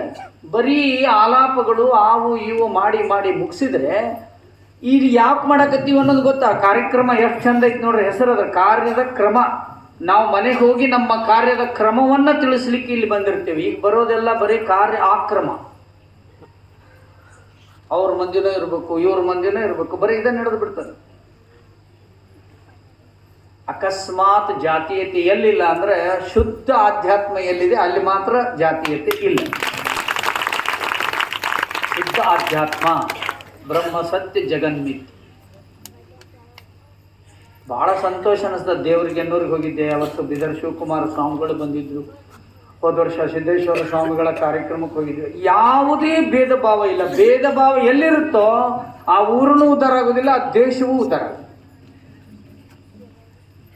ಇಂಥ ಗುಡಿಯಾಗ ಒಮ್ಮೊಮ್ಮೆ ಪೂಜಾರ್ ಮರ್ತು ಹೋಗಿದ್ದಂದ್ರೆ ಬಾಗ್ಲ ನಾಯಿ ಹೋಗಿ ಬಂದಿರ್ತದೆ ಅಲ್ಲಿ ಒಳಗ. ನಾಯಿ ಹೋದ್ರೆ ನಡೀತೈತೆ ಪೂಜಾರಿಗೆ, ಮಂದಿ ಹೋಗೋಂಗಿಲ್ಲ. ಎಡಿನ ತಿಂದು ಬಂದ್ಬಿಟ್ಟಿರ್ತದೆ, ಬೆಕ್ಕ ಕಾಯಿ ಅಲ್ಲೇ ಇರ್ತದೆ, ಅದ್ರ ಮಂದಿ ಹೋಗೋಂಗಿಲ್ಲ. ಅದು ಹೆಂಗೆ? ಅದು ಮತ್ತು ಬಸವಣ್ಣವ್ರ ವಚನ ಹೇಳ್ತಾರೆ, ಚಂದ ಹೇಳ್ತಾರೆ. ಇವನಾರವನೆಂದೆನಿಸದಿರಯ್ಯ, ಇವ ನಮ್ಮವ ಅಲ್ಲ ಅಂತಂದ್ರೆ ವಚನ ಹೇಳಿ ಏನು ಉಪಯೋಗ? ಮಾನವನಿಗೆ ಪ್ರಾಣ ಹೋದರೂ ಸಹಿತ ಮಾನ ಹೋಗಬಾರ್ದು. ಏನ್ ಬೇಕಾದಾರಿ ಅಕರ್ತವ್ಯಂ ನಕರ್ತವ್ಯಂ ಪ್ರಾಣೈ ಕಂಟಕತೈರಪಿ ಕರ್ತವ್ಯಮೇವ ಕರ್ತವ್ಯಂ ಪ್ರಾಣೈ ಕಂಟಕತೈರಪಿ. ಸುಭಾಷಿತದಲ್ಲಿ ಹೇಳ್ತಾರೆ, ಮಾಡಬಾರದನ್ನು ಪ್ರಾಣ ಹೋದರೂ ಮಾಡಬಾರದು, ಮಾಡಬೇಕಾಗಿರುವುದನ್ನು ಪ್ರಾಣ ಹೋದರೂ ಮಾಡಬೇಕು ಅಂತ ಒಂದು ಸುಭಾಷಿತ ಇದೆ. ನಾವೆಲ್ಲ ದೇಶದಲ್ಲಿ ಸಂತೋಷವಾಗಿ ಯಾರು ಬಾಳ್ತಾ ಇದ್ದೀವಿ? ನಾವು ಶಾಸ್ತ್ರ ಶುದ್ಧವಾಗಿ ಬದುಕ್ತಾ ಇದ್ದೀವಿ, ಅದಕ್ಕೆ ಮಾತ್ರ ಸಂತೋಷವಾಗಿರ್ತದೆ ಹೊರತು ವ್ಯವಹಾರದಲ್ಲಿ ಎಂದೂ ಬರಲಿಕ್ಕೆ ಸಾಧ್ಯ. ಅರ್ಷಡ್ ವರ್ಗಗಳಿಂದ ರಾಗಾದಿಗಳ ಸಂಖ್ಯೆ ಜಾಸ್ತಿ ಆಗ್ತದೆ, ಷಡ್ರಸಗಳ ದೋಷ ಆದರೆ ರೋಗಾದಿಗಳು ಜಾಸ್ತಿ ಆಗ್ತದೆ. ಇವೆರಡು ಶಬ್ದ ನೆನಪಿಟ್ಕೊ, ರಾಗಾದಿಗಳು ರೋಗಾದಿಗಳು. ರಾಗಾದಿಗಳು 5 ಅದಾವು: ಶಬ್ದ, ಸ್ಪರ್ಶ, ರೂಪ, ರಸ, ಗಂಧ. ಏನು ಕೇಳಬೇಕು? ಟ್ರ್ಯಾಕ್ಟರ್ನಾಗಿನ ಹಾಡ. ಆಕ್ಸಿಡೆಂಟ್ ಆದರೂ ಗೊತ್ತಾಗದೇ ಇರುವಂಥದ್ದು. ಮನ್ಯಾಗ ಬರೇ ದಿನಾನು ಹಿಂಗೆ ಕೈ ಇಟ್ಕೊಂಡ 21 ಬಾರಿ ಓಂಕಾರ ಹೇಳ್ರಿ ನಾಳಿಂದ. ಸುಮ್ಮನೆ ಹಿಂಗೆ ಕುಂತ್ಕೊಂಡ ಓಂ ಅಂತ ಹೇಳ್ರಿ, 21 ಬಾರಿ ಹೇಳ್ರಿ. BP ಗುಳಿಗೆ ತಗೋಬೇಕಾಗಿಲ್ಲ. ಅಷ್ಟು ಹೇಳಕ್ಕೂ ಪುರ್ಸತ್ತಿಲ್ಲ. ಎಷ್ಟು ಪುರ್ಸತ್ತಿಲ್ಲ ಅಂತ ಒಬ್ಬನ ಕೇಳಿದ್ರಂತ. ಪುರ್ಸತ್ತಿಲ್ಲ ಅಂತ ಹೇಳಾಕ ಪುರ್ಸತ್ತಿಲ್ರಿ ನನಗೆ. ಕೆಲಸ ಏನಂದ್ರೆ ಏನೂ ಇಲ್ಲ, ಖಾಲಿ ಊರು ಬರೀ. ಅಕ್ಕಿ ಎಷ್ಟು ಬರ್ತಾವು, ಜೋಳ ಎಷ್ಟು ಬರ್ತಾವೆ, ಬಿಲ್ ಯಾವಾಗ ಬರ್ತದೆ ಇಲ್ಲಿ ಹಾಕೊಂಡಿರ್ತಾರೆ ನೋಡ್ರಿ. ಅವ ತಿಳ್ಕೊಂಡಿರ್ತಾನೆ ನಾ ಹಾಕೊಳ್ಳೋದು ಯಾರಿಗೂ ಗೊತ್ತಾಗಿಲ್ಲ ಅಂತ ಹೇಳಿ. ಆತ್ಮಕ್ಕೆ ಗೊತ್ತಾಗತ್ತೆ. ಬರೀ ಬಾಯಿ ಕ್ಯಾನ್ಸರ್ ಬರೋರು ಹುಡುಗರು ಎಲ್ಲ ಬರೀ ಬಾಯಿ ಕ್ಯಾನ್ಸರ್, ಹೆಣ್ಮಕ್ಳೆಲ್ಲರೂ ಎದಿ ಕ್ಯಾನ್ಸರ್. ನೋವಾಗ್ತದೆ ಒಂದು ಕಡೆಯಿಂದ, ಒಮ್ಮೆ ಭಾಳ ನೋವಾಗ್ತದೆ. ಇಂಥ ಕಾರ್ಯಕ್ರಮ ನೋಡಿದ್ರೆ ಸ್ವಲ್ಪ ಸಮಾಧಾನ ಆಗ್ತದೆ, ಐತಪ್ಪ ಇಲ್ಲಿ ಒಳ್ಳೇದಿದೆ ಅಂತ ಅನ್ನಿಸ್ತದೆ. ಆದರೆ ಆಚಾರದಲ್ಲಿ ನಮ್ಮಲ್ಲಿ ಕೊರತೆ ಇದೆ ಅಂತ ಕಾಣಿಸ್ತದೆ. ಆಚಾರದಲ್ಲಿ ಕೊರತೆ ಇದೆ. ಸಣ್ಣ ಉದಾಹರಣೆ, ಅನ್ನ ಬ್ರಹ್ಮ ಅಂತ ಹೇಳ್ತಾರೆ ಅಜ್ಜವರು. ಅನ್ನ ಬ್ರಹ್ಮ, ಅನ್ನಪೂರ್ಣೇಶ್ವರಿ ಅಂತೇಳಿ. ಎಷ್ಟು ಅನ್ನ ಕಡಿಸ್ತೀವಿ ನಾವು. ಹುಡುಗಿಗೆ ಇಷ್ಟು ಹಾಕಿರ್ತಾನ ನಾವು ನೀಡವ, ಅವನು ನೀಟ ತಿಂದು ಚೆಲ್ಲಿ ಹೋಗಿರ್ತಾನೆ. ತಾಯಿ ನೋಡ್ಬೇಕದನ್ನು. ತಾಯಿಯೇ ಮೊದಲ ಪಾಠಶಾಲೆ, ಮನೆಯೇ ಮೊದಲ ಪಾಠಶಾಲೆ, ಜನನಿ ತಾನೇ ಮೊದಲು. ಮಾತೃದೇವೋಭವ. ಒಟ್ಟ ಒಂದು ಅಗಳು ಚೆಲ್ಲದಂಗೆ ಊಟ ಮಾಡಿದ್ರಿ ಅಂದ್ರೆ ಮಾತ್ರ ಜಾತ್ರೆ ಮಾಡಿದ ಸಾರ್ಥಕ. ನಾವು ಅನ್ನ ಚೆಲ್ಲಿದ್ವಿ ಅಂದರೆ ನಾವು ಮಹಾಪಾಪಿಗಳೇ. 24 ಗಂಟೆಯಲ್ಲಿ ಅಧ್ಯಯನ ಮಾಡಿದರೆ ಭಾರತದಲ್ಲಿ ಒಂದು ದಿನಕ್ಕೆ 450 ಜನ ಆಹಾರ ಇಲ್ಲದೆ ಸಾಯ್ತಾ ಇದ್ದಾರಂತ ವರದಿ ಬಂದಿದೆ. ಒಂದು ವರ್ಷ ಹಾಕಿದ್ದು ಬಂದು. ನಮ್ಮದೇ ಅಣ್ಣತಮ್ಮರು ಭಾರತದಲ್ಲಿ 450 ಜನ ಸತ್ತೋಗ್ತಾರೆ. ನಾವು ಅನ್ನ ಚೆಲ್ತೀವಿ ಅಂದರೆ ಒಟ್ಟು ಚೆಲ್ಬಾರ್ದು. ಹೊಟ್ಟೆ ತುಂಬ ಊಟ ಮಾಡಿ, ನೀರು ಚೆಲ್ಬಾರ್ದು. ಮಗ್ಗಲ್ದವ್ರನ್ನ ಯಾರ ಪೈಕಿ ಅನ್ಬಾರ್ದು, ಯಾರ ಯಾಕೆ ಕುಂತ. ಇದನ್ನು ಮಾಡಿದ್ರೆ ಅಷ್ಟೇ ಇದನ್ನು ಕೇಳಿದ್ದು ಸಾರ್ಥಕ ಆಗ್ತದೆ. ರಾಗಾದಿಗಳು ಇಲ್ಲ, ರೋಗಾದಿಗಳು ಇಲ್ಲ. ಇದಾದ ಮೇಲೆ ಮುಂದಿಂದು ದರ್ಶನಗಳು 6, ಷಡ್ ದರ್ಶನಗಳು 6. ಮುಂದೆ ಋತುಗಳು 6. ಆಯಾ ಋತುನಲ್ಲಿರೋದನ್ನು ತಿನ್ಬೇಕು. ನಾವು ಅದನ್ನು ಬಿಟ್ಟೇವಿ. ಈಗ ನಮಗೆ ಈಗ ಮಾವಿನ ಹಣ್ಣು ಬೇಕಾಗೈತಿ, ಅದಕ್ಕೆ ಏನು ಮಾಡ್ತಾರೆ ಹುಡುಗರು, ಹೋಗಿ ಮಾಜಾ ತೊಗೊಂಬರೋದು. ಆಯಾ ಋತುನಲ್ಲಿ ಬರುವುದು ಯಾರು ತಿಂತಾರೋ ಅವರಿಗೆ ಕಾಯಿಲೆ ಇಲ್ಲ. ಅದನ್ನು ಅವಾಗ ತಯಾರು ಮಾಡಿ ಏನೋ ಹಾಕಿಟ್ಟಿರ್ತಾರೋ ಅದನ್ನು ಕುಡಿತಾರಲ್ಲ, ಅದರೊಳಗೆ ಏನು ಹಾಕಿರ್ತಾರ, ಯಾರು ವಿದ್ಯಾವಂತರದಿರಿ ಬರೆದಿಟ್ಕೋರಿ, ಬೇಕಾದ್ರೆ ನೆನ್ಪಿಟ್ಕೋರಿ. ಎಥಿಲಿನ್ ಗ್ಲೈಕೋಲ್ ಅಂತ ಒಂದು ರಸ ಹಾಕ್ತಾರೆ, ಅದನ್ನು ಕೆಮಿಕಲ್, ಅದರ ಹೆಸರು ಎಥಿಲಿನ್ ಗ್ಲೈಕೋಲ್. ಕೋಕೋ ಕೋಲಾ, ಪೆಪ್ಸಿ, ಸಿಟ್ರಾ, ಮಾಜಾ ಎಲ್ಲದರಲ್ಲೂ ಹಾಕ್ತಾರೆ. ಯಾಕೆ ಹಾಕ್ತಾರೆ ಅಂದರೆ ಅದು ಎಷ್ಟು ಎಸಿನೊಳಗಿಟ್ರು ಅದು ಗಟ್ಟಿ ಆಗಂಗಿಲ್ಲ, ಅದಕ್ಕೆ ಅದನ್ನು ಹಾಕ್ತಾರೆ. ಅದೇ ಎಥಿಲಿನ್ ಗ್ಲೈಕೋಲ್ ಎದ್ರಾಗ ಹಾಕ್ತಾರೆ ಅಂದ್ರೆ ಟಾಯ್ಲೆಟ್ ಕ್ಲೀನ್ ಮಾಡೋ ಡೊಮ್ಯಾಕ್ಸ್ನಲ್ಲೂ ಹಾಕ್ತಾರೆ, ಫಿನೈಲಲ್ಲೂ ಹಾಕ್ತಾರೆ. ಒಟ್ಟ ಸ್ವಚ್ಛ ಆಗಲಿಲ್ಲ ಪೈಖಾನೆ ಅಂತಂದ್ರೆ ನೀವು ಕೋಕೋ ಕೋಲಾ ತಂದು ಹಾಕ್ರಿ, ಹೊಸಾದ ಟಾಯ್ಲೆಟ್ ಹಾಕ್ತಾರೆ. ಜನರಿಗೆ ಗೊತ್ತಿಲ್ಲ, ಹುಡುಗಿಗೆ ಕೊಡಿಸ್ತಾರೆ bread, biscuit, ice cream, chocolate, cake, Kurkure, Pepsi, Maaza, Citra. ಹುಡುಗ ಉಪ್ಪಿಟ್ಟು ತಿನ್ನೋ ಅಂತಾಳ ಅವ್ರವ್ವ, ತಂಗಳಾಗಿತ್ತು ಹೋಗಂತಾನ, 9-10 ಆಗಿರ್ತದೆ. ಬ್ರೆಡ್ ಕೊಡ್ರಿ, 15 ದಿವಸದಿಂದ ತಿಂತ.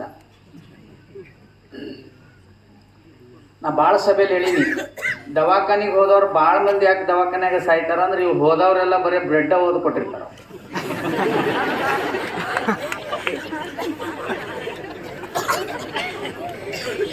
ಅವ ಅದನ್ನು ತಿಂತಾನ. ಮೈದಾ ಪಚನ ಆಗಂಗಿಲ್ಲ. ಕರುಳಿನಲ್ಲಿ ಮಲ ಸಂಗ್ರಹ ಆಯಿತು ಅಂತಂದ್ರೆ ಅದು ಹೊರಗೆ ಬರಲಿಲ್ಲ ಅಂದ್ರೆ ರೋಗಾಣುಗಳು ಜಾಸ್ತಿ ಆಗ್ತವೆ. ನೋಡ್ರಿ, ನೀರು ತೆಗಿಲಿದ್ರೆ ನೀರಾಗ ಹುಳ ಆಗ್ತಾವೆ, ಹಿಟ್ಟು ಬಾಳಿಸ್ಲಿ ಅಂದ್ರೆ ಹಿಟ್ಟಿನಾಗ ಹುಳ ಆಗ್ತಾವೆ. ಒಳಗೆ ಮಲ ಗಟ್ಟಿ ಆಯಿತು ಅಂದರೆ ಅದಕ್ಕೆ ಎರಡೇ ಹೇಳ್ತೀನಿ ಸೂತ್ರವನ್ನು. ರೋಗ ಬರಲಿಕ್ಕೆ ಮುಖ್ಯ ಕಾರಣ ಯಾವುದು ಗುರುಗಳೇ ಅಂತ ಆಯುರ್ವೇದಾಚಾರ್ಯನ ಶಿಷ್ಯ ಕೇಳ್ತಾನೆ. ಅದಕ್ಕೆ ಒಬ್ಬ ಹೇಳಿದ್ದಾನೆ ಸಂಸ್ಕೃತದಲ್ಲಿ, ಸರ್ವರೋಗ ಕಾರಣಂ ಅಜೀರ್ಣಂ ಅಂತ ಹೇಳಿದ್ದಾನೆ. 108 ರೋಗಕ್ಕೂ ಮುಖ್ಯ ಕಾರಣ ಯಾವುದಂದ್ರೆ ಅಜೀರ್ಣ, ಊಟ ಮಾಡಿದ್ದು ಪಚನ ಆಗಲ್ಲ. ಅದು ಒಂದು ಸರಿ ಮಾಡ್ರಿ, ಒಟ್ಟ ರೋಗ ಬರಂಗಿಲ್ಲ. ಮತ್ತೊಂದು ಯಾವ್ದ್ರಿ ಅಂತ ಕೇಳ್ತಾನ. ಅವಾಗ ಹೇಳ್ತಾನವ ಅದನ್ನೇ ಇನ್ನೊಂದು ಥರ ಹೇಳಿದ್ದಾನೆ, ಸರ್ವರೋಗ ಕಾರಣಂ ಮಲವಶಂ ಅಂದಿದ. ಮಲವಶ ಅಂದರೆ ದೇಹದಲ್ಲಿ ಉತ್ಪತ್ತಿಯಾಗುವಂಥ ಕಲ್ಮಶವು ಒಳಗಡೆನೇ ಉಳಿದ್ರೆ ಕಾಯಿಲೆ ಬರುತ್ತೆ. ಈಗ ಫ್ಯಾನ್ ಬಂದುಬಿಟ್ಟವು, ಬೆವರು ಬರೆಸ್ಕೊಡಂಗಿಲ್ಲ. ನಿಮ್ಮ ಮನೆಗೆ ಯಾರು ಬಂದ್ರೆ ಅವ್ರು ಫ್ಯಾನ್ ಹಾಕ್ಲಿಕ್ಕಂದ್ರೆ ನಿಮ್ಮನ್ನು ಅವರು ಒಂಥರ ನೋಡ್ತಿರ್ತಾರೆ, ಏನು ಫ್ಯಾನ್ ಹಾಕೋದು. ಫ್ಯಾನ್ ಇರೋದು ಯಾಕೆ? ತಂಡಿದ್ರು ಫ್ಯಾನ್ ಹಾಕ್ತಾರೆ. ಬೆವರು ಬರದೆ ಹೋದ್ರೆ, ಕಫ ಬರದೆ ಹೋದ್ರೆ, ಶ್ಲೇಷ ಬರದೆ ಹೋದ್ರೆ, ವಾಂತಿ ಬರದೆ ಹೋದ್ರೆ, ಟಾಯ್ಲೆಟ್ ಬರದೆ ಹೋದ್ರೆ, ದೇಹದಲ್ಲಿರೋ ಕಲ್ಮಶ ಹೊರಗೆ ಬರದೆ ಹೋತು ಅಂತಂದ್ರೆ ಅದು ಅಲ್ಲೇ ಉಳಿದು ಅದರೊಳಗೆ ಕ್ರಿಮಿ ಉತ್ಪತ್ತಿಯಾಗಿ ಕಾಯಿಲೆ ಬರ್ತದೆ ಅಂತ ಒಬ್ಬ ಹೇಳೇನೆ. ಇನ್ನೊಬ್ಬ ಊಟ ಮಾಡಿದ್ದು ಜೀರ್ಣ ಆಗಲಿಲ್ಲ ಅಂದ್ರೆ ಕಾಯಿಲೆ ಬರುತ್ತೆ ಅಂತ ಹೇಳಿದ್ದಾನೆ. ಮತ್ತೇನು ಹೇಳಿಲ್ಲ. ಇದಕ್ಕೆ ಪರಿಹಾರ ಹೇಳ್ರಿ ಅಂತ ಕೇಳ ನಾವು ಶಿಷ್ಯ.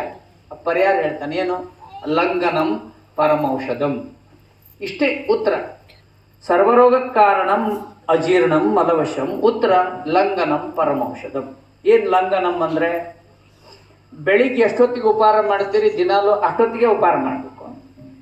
ಮಧ್ಯಾಹ್ನ ಎಷ್ಟೊತ್ತಿಗೆ ಊಟ ಮಾಡ್ತೀರಿ ಅಷ್ಟೊತ್ತಿಗೆ ಊಟ ಮಾಡಬೇಕು. ರಾತ್ರಿ ಊಟ ಮಾಡೋದಿದ್ರೆ ಮಾಡಬೇಕು, ಇಲ್ಲಾಂದ್ರೆ ಉಪವಾಸ ಮಾಡಬೇಕು. ಉಪವಾಸ ಮಾಡೋರು ಉಪವಾಸ ಮಾಡಬೇಕು, ಊಟ ಮಾಡೋರು ಊಟ ಮಾಡಬೇಕು. ಅದೇ ಸಮಯಕ್ಕೆ ಮಾಡಬೇಕು. ನೆವ ಏನು ಹೇಳಬಾರ್ದು. ಇಷ್ಟ ಮಾಡ್ರಿ, ಒಟ್ಟ ಶುಗರ್ ಬರಂಗಿಲ್ಲ, ಬಿ ಪಿ ಬರಲ್ಲ. ಅಜ್ಜವ್ರಿಗೆ ಯಾಕೆ ಬರ್ತಾವೆ ಶುಗರ್ ಬಿ ಪಿ ಅಂದರೆ, ಭಕ್ತರ ಮನೆಗೆ ಹೋಗಿ ಹೋಗಿ ಹೋಗಿ ಮಠಕ್ಕೆ ಬರೋ ಮಠ ಉಣ್ಣುವಂಗಿಲ್ಲ. ಇವ್ರು ಬಿಡಂಗೇ ಇಲ್ಲ. ಕಾಲು ತೊಳೆದ ನೆಗಡಿ ಬರೋ ಮಠ ತೊಳಿತಾರೆ. ಬರ್ಲಿಕ್ಕೆ ಅನಿಸ್ ಹಡ್ಕೋತಾರ ಅವ್ರು ಕೂಡ. ಆ ಮಲಮೂತ್ರಾದಿಗಳನ್ನ ಕಟ್ಕೊಂಡು ಟೈಮ್ ಸಿರು ಊಟ ಮಾಡದೇ ಇರೋದ್ರಿಂದ ಅವ್ರಿಗೆ ತೊಂದರೆ ಬಂದ್ಬಿಡುತ್ತೆ. ನಾನು ಇತ್ತೀಚೆಗೆ ಅಧ್ಯಯನ ಮಾಡ್ತಾ ಮಾಡ್ತಾ ರಾಮಕೃಷ್ಣ ಪರಮಹಂಸರಿಗೆ ಕ್ಯಾನ್ಸರ್ ಯಾಕೆ ಬಂತು ಅಂತ ವಿಶ್ಲೇಷಣೆ ಮಾಡುವಾಗ ನಾವೊಂದು ತಂಡ ಕೂತ್ಕೊಂಡು ಯೋಚನೆ ಮಾಡುವಾಗ ಗೊತ್ತಾಯಿತು, ಅವರು 5-6 ದಿನಗಳ ಕಾಲ ಸಮಾಧಿಲಿ ಕೂಡ್ತಿದ್ರಂತೆ. ಉತ್ಥಾನಕ್ಕೆ ಬರ್ಬೇಕಾದ್ರೆ ಒಮ್ಮೆ 6 ದಿನ ಆಗಿದೆ ಅಂತೆ. ಅವರ ಕಾಲಿನಲ್ಲಿರುವಂಥ ಕ್ಯಾನ್ಸರ್ ಗಂಟಿನಿಂದ ಹುಳುಗಳು ಹೊರಗಡೆ ಹರಿದಾಡೋದನ್ನು ನೋಡಿದಾರಂತೆ. ಆ ಹುಳುಗಳು ಹೊರಗಡೆ ಹೋಗುವಾಗ ಅದನ್ನು ಮತ್ತೆ ತಗೊಂಡು ಬಂದು ಅದರೊಳಗಿಟ್ಟು ಬಟ್ಟೆ ಕಟ್ಕೊಂಡಲ್ಲ. ಸ್ವಾಮೀಜಿ ಇವನ್ನ ಯಾಕೆ ಒಳಗಿಡ್ತೀರಿ ಅಂದರೆ, ಏನಪ್ಪ ಅವೆಲ್ಲ ಹೊರಗಡೆ ಹೋದ್ರೆ ಕೂಳಿಲ್ಲದೆ ಸತ್ತೋಗ್ತವೆ, ನನ್ನನ್ನು ಬೆಂಕಿಲಿ ಹಾಕ್ತಾರೆ, ತಿಂದು ಆರಾಮಾಗಿರಲಿ ಬಿಡು ಅಂತ. ಶಾಸ್ತ್ರ ಹೇಳುವಾಗ ಮುಖದ ಮೇಲೆ ಅವರಿಗೆ ಕಿಂಕರತ್ವ ಇರಲಿಲ್ಲ. ನನಗೆಲ್ಲಿ ಬಂದಿದೆ ಕ್ಯಾನ್ಸರ್, ದೇಹಕ್ಕೆ ಬಂದಿದೆ. ಇದನ್ನು ಅರ್ಥೈಸಿಕೊಂಡಾಗ ಪುರಾಣದ ಜೊತೆಗೆ ಜೀವನ ಶೈಲಿ ಹೆಂಗಿರಬೇಕು ಅಂತ ಗೊತ್ತಾದ್ರೆ ಮಾತ್ರ ಇದು ಬದುಕಿಗೆ ಆಧಾರ ಆಗ್ತದೆ.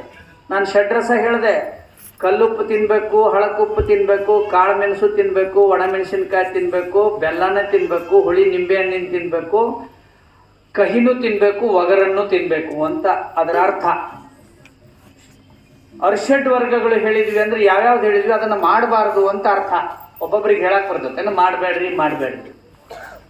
ಒಂದು ಸಭೆಯನ್ನು ಯೋಜನೆ ಮಾಡಿರ್ತಾರೆ, ಕಾಲಕ್ಕೆ ತಕ್ಕಂತೆ ವಿಷಯಗಳನ್ನು ಕೊಟ್ಟಿರ್ತಾರೆ. ಆ ವಿಷಯಗಳು ಈಗ ಯಾಕೆ ಇಟ್ಟಿರ್ತಾರೆ ಅಂದರೆ ಈಗ ಅದರ ಅವಶ್ಯಕತೆ ಇರ್ತದೆ, ಅದಕ್ಕೆ ಮಾಡಿ. ಷಡ್ ದರ್ಶನಗಳಿದಾವೆ, ಅದು ಬಹಳ ದೊಡ್ಡ ವಿಚಾರ. ಅದು ಮುಮುಕ್ಷುಗಳಿರುವಾಗ ಹೇಳುವಂಥ ವಿಷಯ. ಬರೀ ವೇದಾಂತ ಪರಿಷತ್ತಿನಲ್ಲಿ ಹೇಳುವಂಥ ವಿಷಯ ಅದು. ಷಡ್ ದರ್ಶನ ಹೇಳೋದು ಅಷ್ಟು ಸುಲಭ ಇಲ್ಲ. ಆ 6ಕ್ಕೂ ಒಂದೊಂದು ವಾರ ಹೇಳಬೇಕಾಗ್ತದೆ. ಋತುಗಳ ಬಗ್ಗೆ ನಮಗೆ ಗೊತ್ತಿದೆ. ಗ್ರೀಷ್ಮ ಋತು, ಹೇಮಂತ ಋತು ಇದೆ. ಆಯಾ ಋತುಗಳಲ್ಲಿ ಒಂದೊಂದು ಪದಾರ್ಥಗಳು ಬೆಳೀತಾವೆ, ಅವನು ತಿನ್ನಬೇಕು ಅಂತ. ಮನುಷ್ಯನಿಗೆ ಮಾನವನ ಸ್ಥಿತಿಯೂ 6 ಇದೆ. ಸಚ್ಚಿತ್ ಆನಂದ ನಿತ್ಯ ಪರಿಪೂರ್ಣ ಅಖಂಡನಾಗಿರುವಂಥ ಮನುಷ್ಯ ಇದ್ದಾನೆ. ವಿಕಾರಗಳು 6 ಇದೆ ಮನುಷ್ಯನಿಗೆ: ಬಾಲಕ, ಯೌವನ, ತರುಣ, ಪ್ರೌಢ, ವೃದ್ಧ, ಮುಪ್ಪು, ಮರಣ. ಅದು 6. ಎಷ್ಟು ವರ್ಷಕ್ಕರ ಹೋಗಲಿ, ಅದೇನು ಸಂಬಂಧ ಇಲ್ಲ. 34ಕ್ಕೆ ಶಂಕರಾಚಾರ್ಯ ಹೋಗ್ಯಾರ, 38ಕ್ಕೆ ವಿವೇಕಾನಂದರು ಹೋಗ್ಯಾರ, 23ಕ್ಕೆ ಜ್ಞಾನೇಶ್ವರರು ಹೋಗ್ಯಾರ. ನಮಗೆ 10 ಕತ್ತಿ ವಯಸ್ಸಾಗಿರ್ತಾವೆ, ಏನೂ ಮಾಡಿರಂಗಿಲ್ಲ ನಾವು.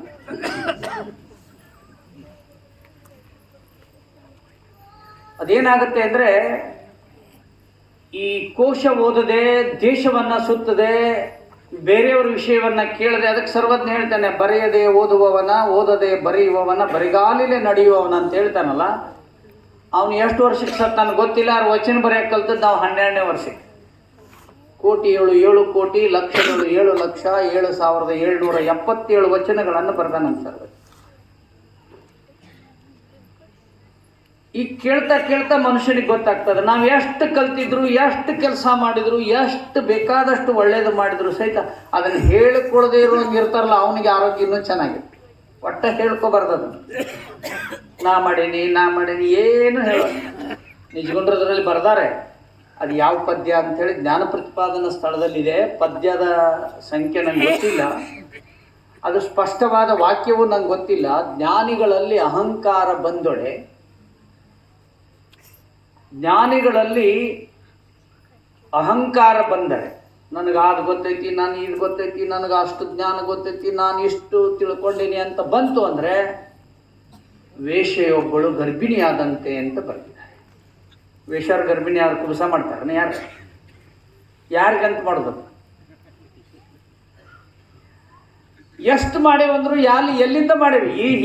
ಈ ಭೂಮಿಗೆ ಬಂದ್ಮೇಲೆ ಕಲಿಸ್ಕೊಟ್ಟಾರ ಗುರುಗಳು, ಅದಕ್ಕೆ ಮಾಡೀವಿ. ಭಾಳ ನಮ್ಮ ಮನ್ಯಾಗ ಐತೆ ಅಂದ್ರೆ ಯಾರ್ದದು? ಬೇರೆದರ್ದ. ಅದೆಲ್ಲ ಶಾಲೆ ಕಲ್ತೇವೆ ಅಂದ್ರೆ ಬೇರೆದರ ಕಲ್ಸ್ಯಾರ. ಅದು ನಾವು ಸ್ವಯಂ ಯಾರೂ ಇಲ್ಲ, ಎಲ್ಲವೂ ಬಂದ ಮೇಲೆ ಕಲ್ತೀವಿ. ಮಾವನಿಂದ, ಅಣ್ಣನಿಂದ, ಅವ್ವನಿಂದ, ಅಪ್ಪನಿಂದ, ಗುರುಗಳಿಂದ, ಶಾಲೆ ಮೇಷ್ಟ್ರಿಂದನೇ ಕಲ್ತೀವಿ. ಕಲಿತ ಮೇಲೆ ಅವ್ರನ್ನೆಲ್ಲ ಮರೆತು ಬಿಟ್ಟು ಮಿಚುಣಿಕೆ ಒದ್ದು ಬಿಟ್ರೆ ಮ್ಯಾಗ ಹೊಳ್ಳೆ ಇಳಿದು ಹೆಂಗೆ?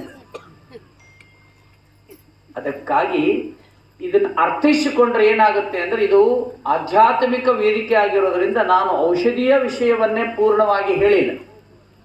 ಮಾನವ ಆರಾಮಾಗಿರ್ಬೇಕಾದ್ರೆ ಏನೇನು ಮಾಡಬೇಕು ಅನ್ನೋದು, ನಿಶ್ಚಿಂತವಾಗಿರುವಂಥದ್ದು ಕಲಿಬೇಕು. ಆರೋಗ್ಯಂ ದೃಢಗಾತ್ರತ್ವಂ, ಆರೋಗ್ಯ ಇರಬೇಕು, ಗಟ್ಟಿನೂ ಇರಬೇಕು. ಏನು ಆರೋಗ್ಯದನ ಒಟ್ಟು ಮಲ್ಕೊಂಡಿರ್ತಾನೆ, 25 ವರ್ಷ ಆಯ್ತು, ಒಟ್ಟೇನು ಜಡ್ಡಿಲ್ಲ, ಆದ್ರೆ ಏನು ಕೆಲಸ ಮಾಡೋಕ್ಕಾಗೋದಿಲ್ಲ. ಮಳೆ ಬಂದ್ರೆ ಹೊರಗೆ ಹೋಗೋಂಗಿಲ್ಲ, ಚಳಿಯಾಗಿ ಹೋಗೋಂಗಿಲ್ಲ, ಬಿಸಿಲಾಗಿ ಹೋಗೋಂಗಿಲ್ಲ. ತೊಗೊಂಡು ಏನು ಮಾಡೋದು? ಅವನ್ನ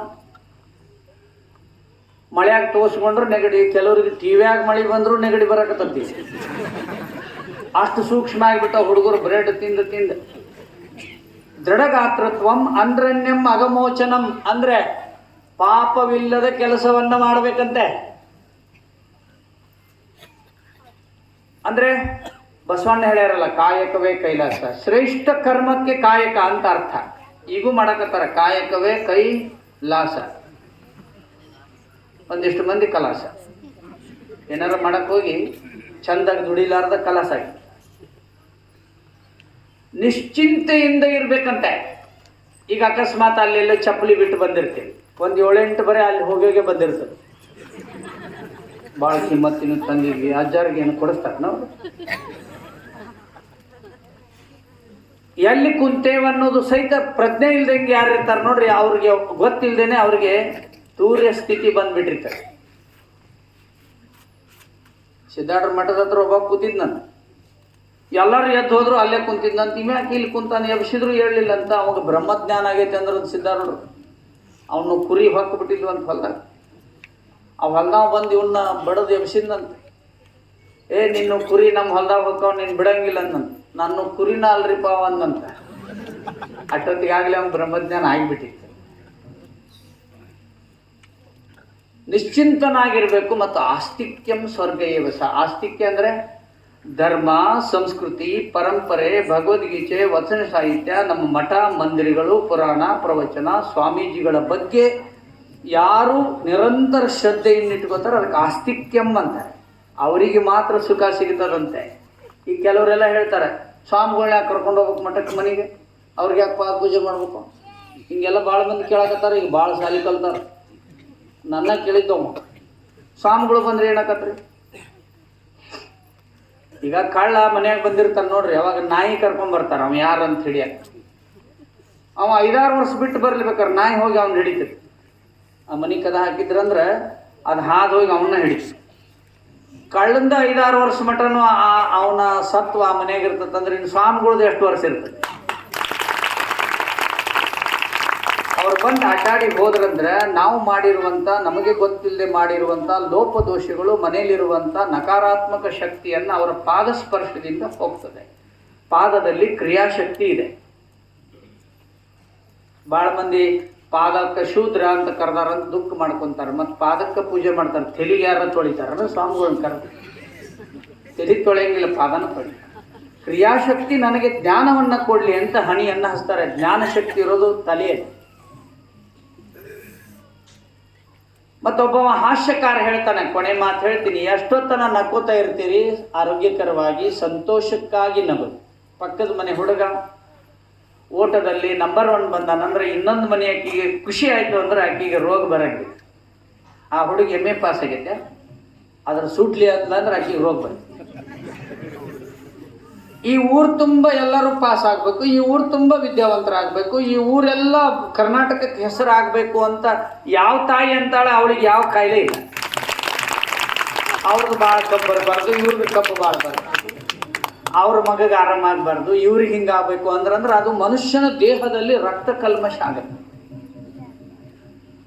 ನಾವು ಮೊಬೈಲಲ್ಲಿ ಏನೇನು ನೋಡ್ತೀವಲ್ಲ, ಅದ್ರಾಗೊಮ್ಮೆ ಹೊಡೀರಿ, ವಿಠ್ಠಲ ವಿಠ್ಠಲ ವಿಠ್ಠಲ ಅಂತ ಹೊಡೀರಿ, ಬರುತ್ತೆ. ಹಾರ್ಟ್ ಡಿಸೀಸ್ ಕ್ಲಿಯರೆನ್ಸ್ ಅಂತ ಹೊಡೀರಿ, ಬರುತ್ತೆ. ಮುಂಬೈ ವಿಶ್ವವಿದ್ಯಾಲಯದ ಒಂದು ಅಧ್ಯಯನ ಕೇಂದ್ರ ಸ್ಟಡಿ ಮಾಡಿದೆ. ಇನ್ನೇನು ಆಪರೇಷನ್ ಮಾಡಬೇಕು ಅಂದಾಗ ಅವ ಇಲ್ರಿ ನನ್ನ ನಂತರ ಹಣ ಇಲ್ಲ, ನಾನು ಪಂಡ್ರಪುರಕ್ಕೆ ಹೋಗ್ತೀನಿ ಅಂತ ಹೋಗಿ ಹೊಳ್ಳಿ ಬರುವಾಗ ಇವ್ರು ಡಾಕ್ಟರ್ ಹೋಗಿ ಮನ್ಯಾಗ ಹೇಳಿದ್ರಂತ, ನಿಮ್ಮ ಹುಡುಗ ಹಾರ್ಟ್ ಆಪ್ರೇಷನ್ ಆಗಬೇಕ್ರಿ, ಇಲ್ಲಿ ಡೇಂಜರ್ ಅಂದ್ರಂತ. ಇಲ್ರಿ ನಮ್ಮ ಮನೆಯಾಗ ಏನು ಅಷ್ಟು ದುಡ್ಡು ಇಲ್ಲ, ಹೋಗಲ್ಲಂಕಂದ್ರಂತೆ. ಅವ ಹೋಗಿ ಹೊಳ್ಳಿ ಬಂದ ಮೇಲೆ ಅವನ್ನ ಡಾಕ್ಟರ್ ಕರೆದು ಮಾತಾಡಿಸಿ ಚೆಕ್ ಮಾಡಿದ್ರಂತ, ಹಾರ್ಟ್ ಆಪರೇಷನ್ ಮಾಡೋದು ಇರಲಿಲ್ಲ. ಆಮೇಲೆ ಅದೇ ಅಧ್ಯಯನ ಕೇಂದ್ರದವ್ರು ಅದನ್ನು ಹೇಳಲಿಕ್ಕತ್ತಾರೆ, ಪ್ರತಿದಿನ ನೀವು 6 ಮಾಲೆಯನ್ನು ವಿಠ್ಠಲ ವಿಠ್ಠಲ ಹೇಳಿದ್ರೆ ನಿಮ್ಗೆ ಹಾರ್ಟ್ ಆಪರೇಷನ್ ಮಾಡೋ ಅವಶ್ಯಕತೆ ಇಲ್ಲ ಅಂತ ವಿಜ್ಞಾನಿಗಳು ಸಂಶೋಧನೆ ಮಾಡಿದ್ದಾರೆ. ವಿಜ್ಞಾನಿಗಳು ಹೇಳಿದ್ರೆ ಸ್ವಲ್ಪ ಜನ ಕೇಳಕತ್ತಾರೆ. ಈಗ ಭಾಳ ಸಾಲಿ ಕಲ್ತಿರ್ತಾರೆ ನೋಡ್ರಿ, ಭಾಳ ಸಾಲಿ ಕಲ್ತಾರೆ ಹೆಂಗದಾರ ನೋಡ್ರಿ. ಇಲ್ಲಿ ನೀವು ಭಯಂಕರ ಮಾರ್ಕ್ಸ್ ತೊಗೊಂಡವ್ರು ಹೆಂಗಿರ್ತಾರಂದ್ರೆ ಪಾಪ ಹರಿದದ ಪ್ಯಾಂಟ್ ಹಾಕೊಂಡ್ರೆ, ಭಾಳ ಕಡೆ ಹರಿದಿತ್ತಂದ್ರೆ ಭಾಳ ಓದ್ಯಾವ ಅಂತ. ಮುಂಜಾನೆ 9ಕ್ಕೆ ಎದ್ಲಂದ್ರೆ ಅಕ್ಕಿ ಭಾಳ ಓದ್ಯಕ್ಕೆ ಅಂತ. ಬಳಿ ಇಲ್ಲ, ಕುಂಕುಮ ಇಲ್ಲ, ತಾಳಿಲ್ಲ, ಏನೂ ಇಲ್ಲ ಅಂತಂದ್ರೆ ಸಿಕ್ಕಾಪಟ್ಟೆ ಓದಿದಾಳೆ ಅಂತ.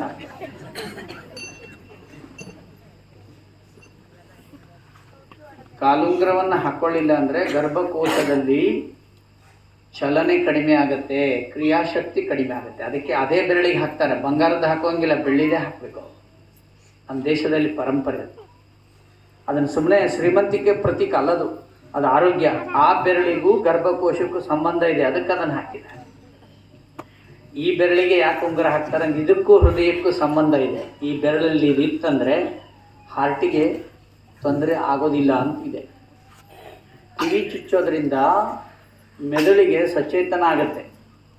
ನಾಳೆ ಬೆಳಿಗ್ಗೆ ಹೇಳ್ರಿ, ಎದ್ದ ಮೇಲೆ ಈ ಕಿವಿ ಒಳಗೆ ಹಿಂಗೆ ಮಾಡ್ಕೊ, ಎರಡೂ ಕಡೆ ಹಿಂಗೆ ಮಾಡಿರಿ. ಈ ಕಿವಿನ ಬೇಸಕ್ಕೆ ಜಕ್ಕೋರಿ. ನೀವೇ ಮನೆಯನ್ನಾರು ಜಗ್ಗಿರ್ತಿರಲ್ಲ, ಹಂಗೆ ಜಗ್ಗಿರಿ. ಒಂದು ಯಾರ್ಯಾರಿಗೆ ನೆನಪಾತ್ ನಗಕ್ಕೆ ಹಿಂಗೆ ಮಾಡ್ರಿ, ಜ್ಞಾಪಕ ಶಕ್ತಿ ತಾನ ವೃದ್ಧಿ ಆಗ್ತದೆ. ಅದಕ್ಕೇನೆ ಮೇಷ್ಟ್ರು ಹಿಂಗೆ ಹಿಡಿತಾರೆ, ಹುಡುಗನ್ನ ಇಲ್ಲೇ ಹಿಡಿತಾರೆ. ಇದಕ್ಕೆ ಹಿಡಿದ್ರೆ ಮೆದುಳಿಗೆ ಸಚೇತನ ಆಗ್ತದೆ, ರಕ್ತ ಬೇಗ ಪಂಪ್ ಆಗ್ತದೆ. ನಕೋತ ಇರ್ಬೇಕು, ಆನಂದವಾಗಿರ್ಬೇಕು. ನಗುದಂದ್ರೆ ಬರೀ ಶಬ್ದ ಮಾಡೋದಲ್ಲ, ಖುಷಿಯಾಗಿರೋದು ಕೂಡ. ಬಸ್ ನೋಡ್ರಿಲ್ಲ, KSRTC ಹೆಣ್ಮಕ್ಳಿಗೆ ಭಾಳ ಚಲೋ ಗೊತ್ತಿದೆ. ಆನೆ ಪಾಪ ಕಂಡಕ್ಟರ್ನ ಬಿಟ್ಟು ಹೋಗಿದ್ರಂತ, ಭಾಳ ದೂರ ಜಾಗ ಇದ್ದಕ್ಕೆ. ಅವ ಬೇರೆ ಬೈಕ್ ಕಟ್ಕೊಂಡು ಬಂದು ಅವ್ರಿಗೆ ಒಂದಿಷ್ಟು ಧನ್ಯವಾದ ಹೇಳಿದ ಮೇಲೆ ಒಂದು ಮುದುಕಿ ಕರ್ಕೊರಿಯಪ್ಪ ಅವನಟನ್ನ.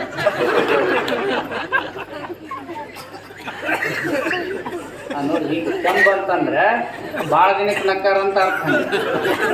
ಹಳೆ ಬಾಗ್ಲ ನರಕ್ಕಂತಲ್ರಿ ಅದು. ಬಸ್ ಮುಂದೆ ಹೋತು, ಮ್ಯಾಲಿನೂ ಕುಂತಿದ್ರು, ಕೆಳಗಿದ್ರು 60 ಮಂದಿ, ಬರೇ ಹೆಣ್ಮಕ್ಳು ಇದ್ರು, ಗಂಡ್ಮಕ್ಳು ಯಾರು ಇದ್ದಿದ್ದಿಲ್ಲ. ಬಸ್ ಕೆಡ್ತದ ದಾರೆ. ಡ್ರೈವರ್ ಏನಂದ, ಸ್ವಲ್ಪ ಆಕಾರ ಒತ್ತಬೇಕಾಕತ್ರಿ ಬಸ್. ಒತ್ತನಲ್ಲ ಅಂದ್ರೆ ಮತ್ತೆ ಹೋಗಬೇಕಲ್ಲ ಮುಂದೆ. ಒತ್ತಿದ್ರು 60 ಮಂದಿ ಕೂಡಿ.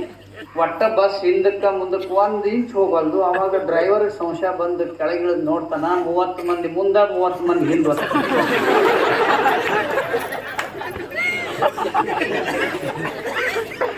ಹಿಂಗ್ಯಾಕೆ ಗೊತ್ತಾಕತ್ತೀರಿ ಅಕ್ಕಾರ ಅಂದವ.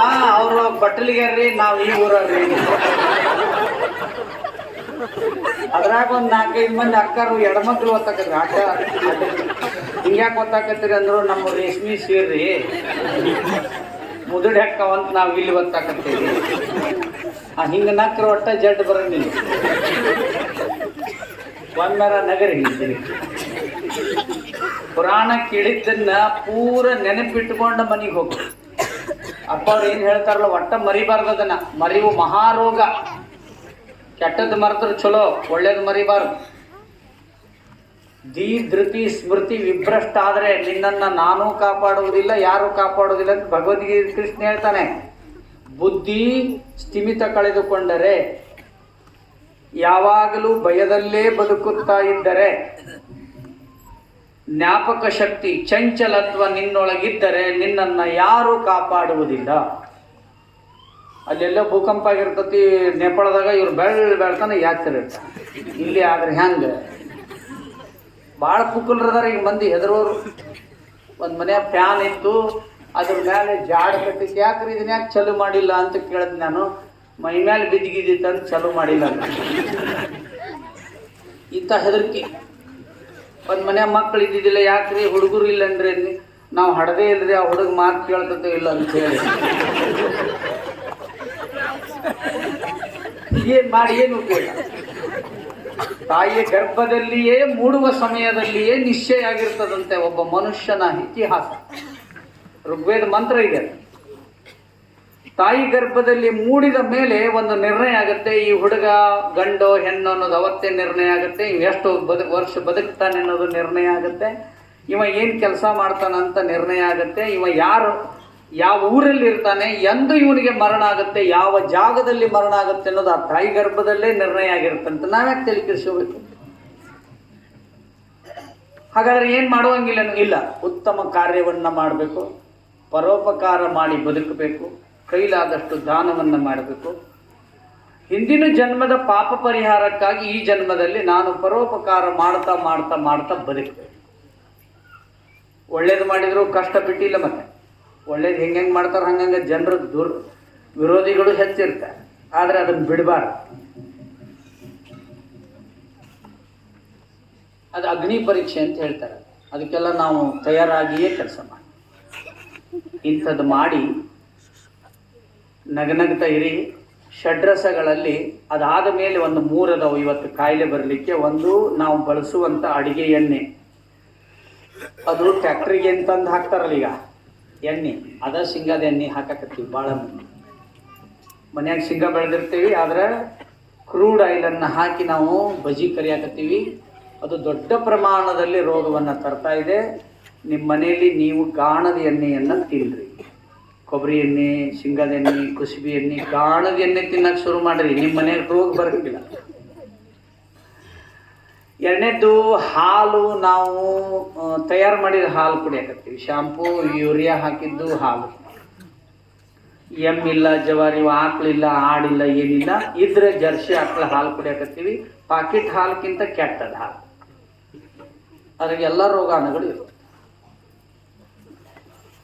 ಆಡು ಸಹಿತ ಅವ್ರ ತಾಯಿ ಸಿಕ್ಕ ಮೇಲೆ ಹಾಲು ಕುಡಿತದೆ. ಕುರಿನೂ ತಮ್ಮ ತಾಯಿ ಸಿಕ್ಕ ಮೇಲೆ ಕತ್ತಲದೊಳಗೆ ಸಹಿತ ಅವ್ರ ತಾಯಿ ಗೊರ್ತು ಹಿಡಿತದೆ.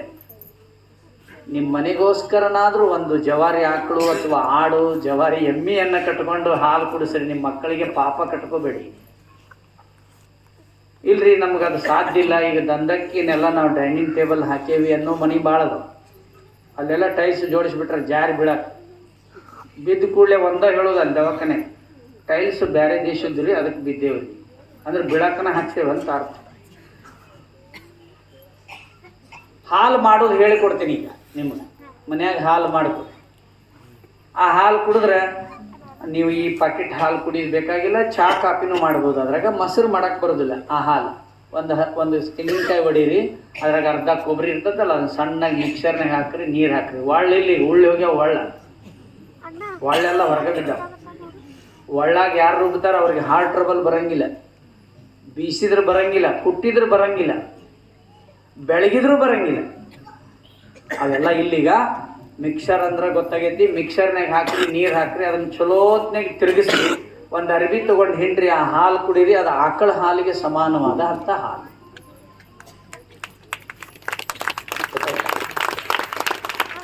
ಇನ್ನು ಮೂರನೇದ್ದು, ನಾನು ನಿಮಗೆ ಭಾಳ ವಿನಂತಿ ಮಾಡ್ಕೊತೀನಿ, ಒಟ್ಟ ಪ್ಲಾಸ್ಟಿಕ್ ತಾಟ್ನ್ಯಾಗ ಊಟ ಮಾಡಬೇಡ್ರಿ, ಪ್ಲಾಸ್ಟಿಕ್ನಿಂದ ನೀರು ಕುಡಿಬೇಡ್ರಿ, ಕ್ಯಾರಿ ಬ್ಯಾಗ್ನಿಗೆ ಏನು ತರಬೇಡ್ರಿ, ಮನ್ಯಾಗ ಒಟ್ಟ ಪ್ಲಾಸ್ಟಿಕ್ ಇಟ್ಕೋಬೇಡ್ರಿ. ಇವತ್ತು ಭಾರತ ರೋಗದಲ್ಲಿ ಮುಂದಿರಲಿಕ್ಕೆ ಕಾರಣ, ಕ್ಯಾಪಿಟಲ್ ಕಂಟ್ರಿ ಆಫ್ ವರ್ಲ್ಡ್ ಯಾವುದು ಅಂದರೆ ಈಗ ಭಾರತ ಅಂತ ಹೇಳ್ತಾ ಇದ್ದಾರೆ. ಅದಾಗಬಾರ್ದು. ಆದ್ರೆ ನಾವು ಒಟ್ಟ ಪ್ಲಾಸ್ಟಿಕ್ ಒಳಗಿಟ್ಟದ್ದನ್ನು ಏನು ಬಳಸ್ಬಾರ್ದು. ಬೆಳ್ಳಿ ಪಾತ್ರೆ ಎಷ್ಟು ಮನ್ಯಾಗ ಅದಾವ ಗೊತ್ತಾ? ಎಲ್ಲರ ಮನ್ಯಾಗೂ ಬೆಳ್ಳಿ ಪಾತ್ರೆ ಅದಾವ. ಬೇಕಾದ್ರೆ ಚಾಲೆಂಜ್, ಬೀಗರು ಬಂದಾಗ ತೋರಿಸ್ತಾರ, ಹೊಳ್ಳಿ ಮುಚ್ಚಿಟ್ಬಿಟ್ಟು ಅವ್ರು ಬಂದವ್ರು ಹೂವು ಎಷ್ಟು ಅದಾವು, ಏನಾಯ್ತು ಇದ್ರೆ. ಅದಕ್ಕೆ ಮಕ್ಕಳಿಗೆ ಬೆಳ್ಳಿ ಬಟ್ಲ ಕೊಟ್ಟಿದ್ರು ಮೊದಲ. ಆ ಬೆಳ್ಳಿ ಬಟ್ಟಲದೊಳಗೆ ಹಾಲು ಕಾಸಿ ಕುಡಿಸಿದ್ರೆ ಹುಡುಗಗೆ ಜೀವಮಾನ ಕಣ್ಣು ಹೋಗಂಗಿಲ್ಲ. ಇನ್ನು ಮೇಲೂ ಹಾಲು ಕುಡೀರಿ ನೀವು ಬೆಳ್ಳಿ ಪಾತ್ರೆ ಒಳಗೆ ಕಾಸುಕೊಂಡ, ನಿಮ್ಗೆ ಕಣ್ಣಿನ ದೃಷ್ಟಿ ಚಲೋ ಆಗ್ತದೆ. ಆ ಬೆಳ್ಳಿ ಹೋಗಿಂದ ಜುಮರ ಬೆಳ್ಳಿ ಬಂತು, ಆಮೇಲೆ ಕಂಚು ಬಂತು, ಆಮೇಲೆ ಸ್ಟೀಲ್ ಬಂತು. ಈಗ ಪ್ಲಾಸ್ಟಿಕ್ಕಿಂದ ಕೊಟ್ಟು ಬಿಡ್ತಾರೆ ಹುಡುಗ, ಅದು ಬಾಯಿಗೆ ಇಟ್ಕೊಂಡು ಕೊಂತ್ಬಿಡಿ. ಅನ್ನವನ್ನು ಕೆಡಿಸ್ಬೇಡಿ, ನೀರನ್ನು ಚೆಲ್ಲಬೇಡಿ. ಅಪ್ಪ ಅಮ್ಮನನ್ನು ಎಂದೂ ವೃದ್ಧಾಶ್ರಮದಲ್ಲಿ ಇಡಬೇಡಿ. ತಂದೆ ತಾಯಿಗಿಂತ ಶ್ರೇಷ್ಠವಾದಂಥ ದೇವರ ಜಗತ್ತಿನಲ್ಲಿ ಯಾರೂ ಇಲ್ಲ. ಆ ತಂದೆ ತಾಯಿನ ಯಾರು ಹೊರಗಿಡ್ತಾರೋ ಅವರಿಗೆ ಹೃದಯದಲ್ಲಿ ವೇದನೆ ಶುರುವಾಗ್ತದೆ. ಭಾರತೀಯ ಸಂಸ್ಕೃತಿ ಆಧಾರದ ಮೇಲೆ ಜೀವನವನ್ನು ಮಾಡಬೇಕು. ನಮ್ಮ ಲಾಂಛನಗಳು, ಸಂಪ್ರದಾಯಗಳು, ನಮ್ಮ ಸತ್ಸಂಪ್ರದಾಯಗಳೇನಿದಾವೆ ಅವನ್ನೆಲ್ಲವನ್ನು ಪಾಲಿಸ್ಕೊಂಡು ಹೋಗಬೇಕಾದಂಥ ಕಾಲಘಟ್ಟದಲ್ಲಿ ನಾವಿದ್ದೀವಿ. ಮಕ್ಕಳಿಗೆ ಸಂಸ್ಕಾರವನ್ನು ಕೊಡಬೇಕು. ಈ ನಾಡಿಗೆ ಅನ್ನವನ್ನು ಹಾಕುವಂಥ ರೈತನೇ ನಿಜವಾಗಿರುವಂಥ ದೇಶಕ್ಕೆ ಅನ್ನದಾತ, ಮತ್ತು ಅವನೇ ನಮಗೆ ಆದರ್ಶ ಆಗಬೇಕು. ಸೈನಿಕರ ಆದರ್ಶ ಆಗಬೇಕು. ಅಕ್ಕ ಮಹಾದೇವಿ, ಹೇಮರೆಡ್ಡಿ, ಮಲ್ಲಮ್ಮ ನಮ್ಮ ಮಹಿಳೆಯರಿಗೆ ಆದರ್ಶ ಆಗಬೇಕು ಹೊರತು ಸಿನಿಮಾದಲ್ಲಿ ಹರಿದು ಪ್ಯಾಂಟ್ ಹಾಕ್ಕೊಂಡವ್ರು ನಾವು ಆದರ್ಶ ಅಂತ ಮಾಡ್ಕೋಬಾರ್ದು. ಒಳ್ಳೆ ಶಿಕ್ಷಣ ಕಲಿಸುವಂಥ ಶಿಕ್ಷಕರ ಮೇಲೆ ನಮಗೆ ಗೌರವ ಇರಬೇಕು. ರಾಜಕೀಯ ಮಾಡದೇ ಇರುವಂಥ ಮಠಾಧೀಶರ ಬಗ್ಗೆ ನಮಗೆ ಒಳ್ಳೆ ಗೌರವ ಇರಬೇಕು. ಅದಿದ್ದರೆ ಮಾತ್ರ ಜೀವನ ಪಾವನ ಆಗ್ತದೆ. ಇಲ್ಲಿಲ್ಲ ಅಂತಂದ್ರೆ ನಾವು ಜೀವನವನ್ನು ಏನೆಲ್ಲ ಇದ್ದೂ ಸಹಿತ, ಏನೆಲ್ಲ ಪುರಾಣ ಕೇಳಿದರೂ ಸಹಿತ, ಏನೆಲ್ಲ ಮಾಡಿದರೂ ಸಹಿತ ನಮ್ಮ ಅಂತರಂಗದಲ್ಲಿ ಒಂದು ನೋವಿರುತ್ತೆ. ಆ ನೋವನ್ನು ಯಾರೂ ತಗೊಳ್ಳೋದಿಲ್ಲ, ನಾವೇ ಅನುಭವಿಸ್ಬೇಕಾಗತ್ತೆ. ಇಷ್ಟು ವಿಷಯ ಹೇಳಿ ಇವತ್ತಿನ ವಿಷಯ ಮುಗಿಸ್ತೀನಿ. ಎಲ್ಲರಿಗೂ